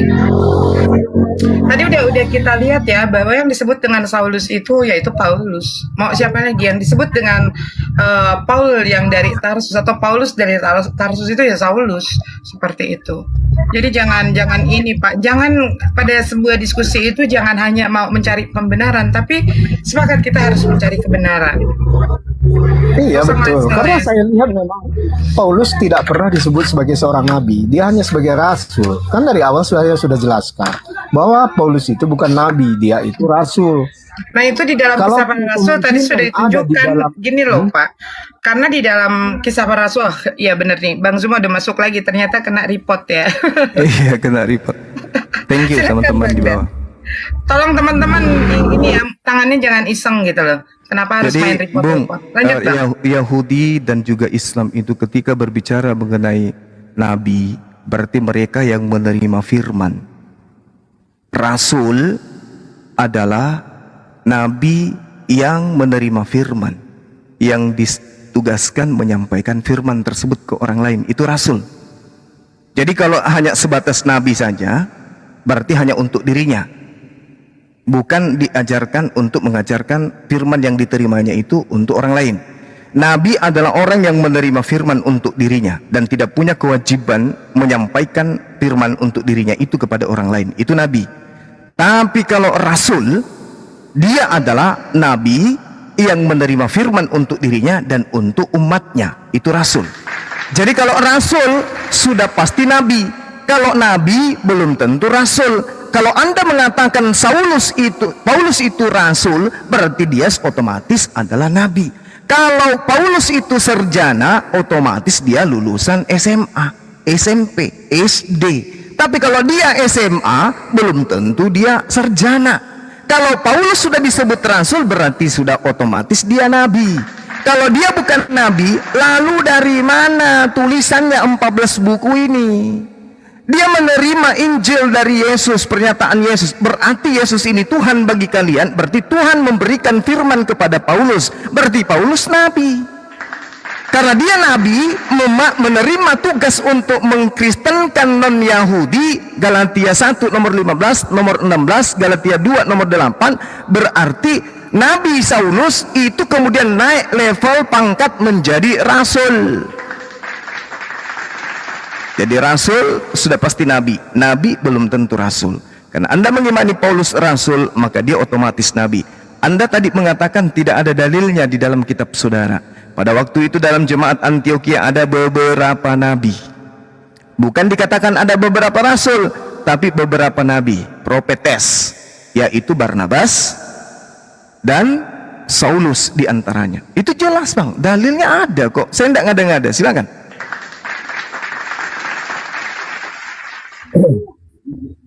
Kalau soal nabi dan rasul, kalau pengertian mungkin di dalam perspektif Islam dan Kristen itu berbeda ya.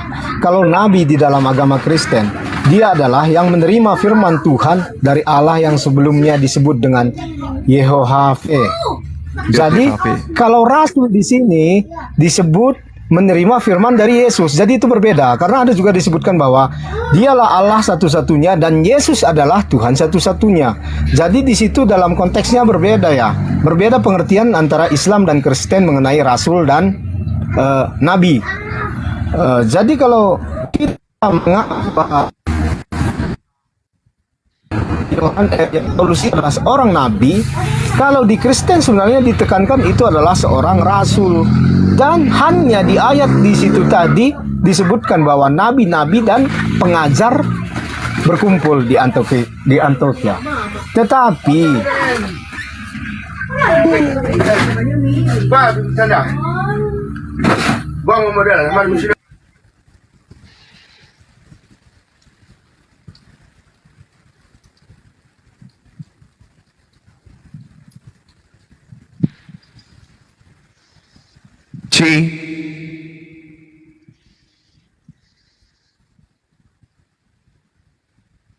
suara saya nggak ada ya?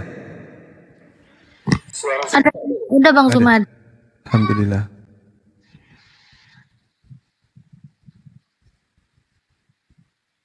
Ini grup apa sih?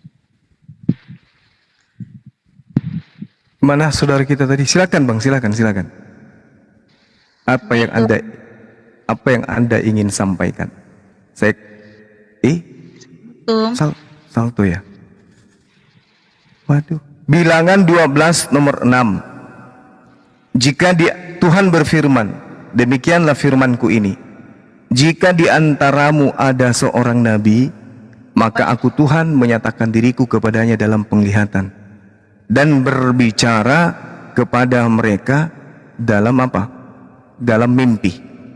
Nah, kalau kemudian tulisan-tulisan Paulus ini bukan kemudian tulisan nabi, berarti dia tidak menerima dari penglihatan akan Tuhan. Berarti Tuhan tidak pernah berbicara kepada dia kalau dia bukan nabi. Berarti karangannya bukan firman Tuhan. Kalau karangannya bukan firman Tuhan, berarti dia adalah utusan palsu. Kalau dia utusan palsu, berarti dia rasul palsu. Kalau dia rasul palsu, berarti dia nabi palsu. Kalau dia nabi palsu, berarti tergenapilah apa yang menjadi nubuatan Yesus. Jelas ya? Saudara mu'alaf yang di bawah? Bilangan 12 nomor 6, lalu berfirmanlah Tuhan, dengarkanlah firmanku ini, jika di antara kamu ada seorang nabi, bahasa Ibraninya nabi, Tuhan menyatakan aku Tuhan akan menyatakan diriku kepada nabi tersebut lewat penglihatan. Nah sekarang, apakah Paulus ini pernah didatangi kemudian oleh Tuhan sehingga dia mendapatkan penglihatan dan menuliskan kemudian 14 buku? Kalau jawabannya iya, berarti Saulus nabi. Kalau Anda mengatakan dia bukan nabi, berarti bukunya bukan firman Tuhan. Kalau bukan firman Tuhan, berarti antikristus penyamar serigala ini yang nyamar domba ketahuan sudah. Ya, nah, sama seperti saudara bernama Mu'alaf. Sepintas kalau kita lihat dari nama Anda adalah orang yang tadinya kategori domba, hewan, berubah menjadi manusia. Kalau kita lihat dari tampilannya nih, Mu'alaf itu adalah orang yang tadinya kufur, masuk ke dalam Islam, mengakui Allah satu-satunya Tuhan, mengakui Rasulullah Muhammad SAW adalah sebagai Nabi. Itu Mu'alaf kalau kita lihat dari nama saudara. Begitu kita lihat isi dalamnya, ternyata Anda adalah pararang yang suka makan daging mama anak orang, yang suka makan gugup, yang suka makan tua, minum tua, yang menyembah manusia, yang ibadahnya di gereja, ibadahnya nyembah anaknya orang. Berarti Anda adalah biawak pararang yang menyamar sebagai umat Islam. Itulah cerminan agama saudara. Demikian dari saya. Silakan saudara-saudara yang lebih lanjut.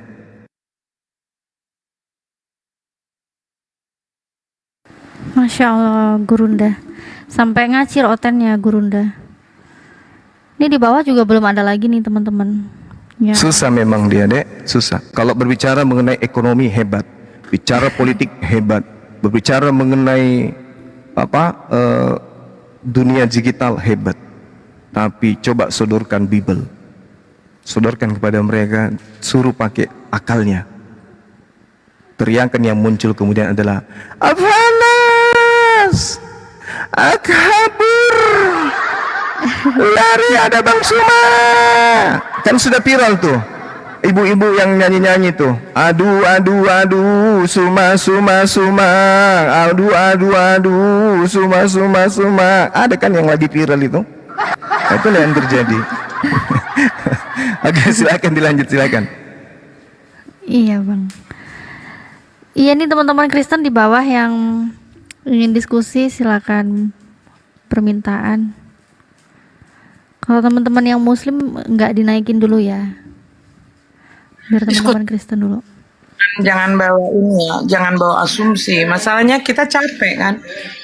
Ayo kita coba ubah cara diskusi kita ya, terutama buat teman-teman Kristen. Diskusi ini bukan kita mencari pembenaran, tapi kita sama-sama mencari kebenaran supaya terarah gitu loh diskusinya.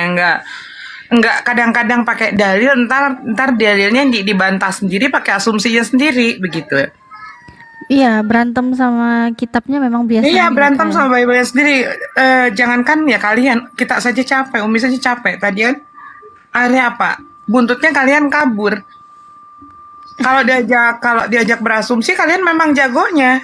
Kita akuin kalau pada saat berbicara asumsi, Otan memang jagonya. Tapi pada saat kita buka kitab mereka, udah mulai mereka itu nyerangnya kemana? Ke kitabnya sendiri, ke isi kitabnya sendiri.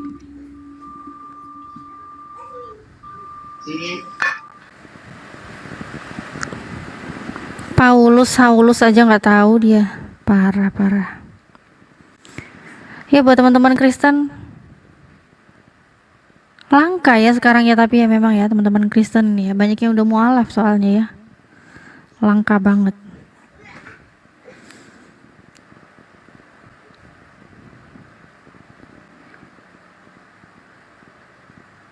Mana ya? Terkadang pada saat kita debat kan, mereka di bawah rekamnya, silakan rekam, ya kan? Ada kan enggak di situ? Atau kita membaca secara tekstual. Justru terkadang ya pada saat kita membaca isi dari Bible secara tekstual, mereka yang jawab dengan hujatan. Contohnya tadi, ya kan? Pada saat kita menyampaikan apa yang ada di dalam Bible-nya, yang dikatakan nabi palsu malah yang dihujat Rasulullah gitu kan. Padahal jelas yang dimaksud dari ayat itu, itu jauh sebelum masanya Nabi Muhammad SAW.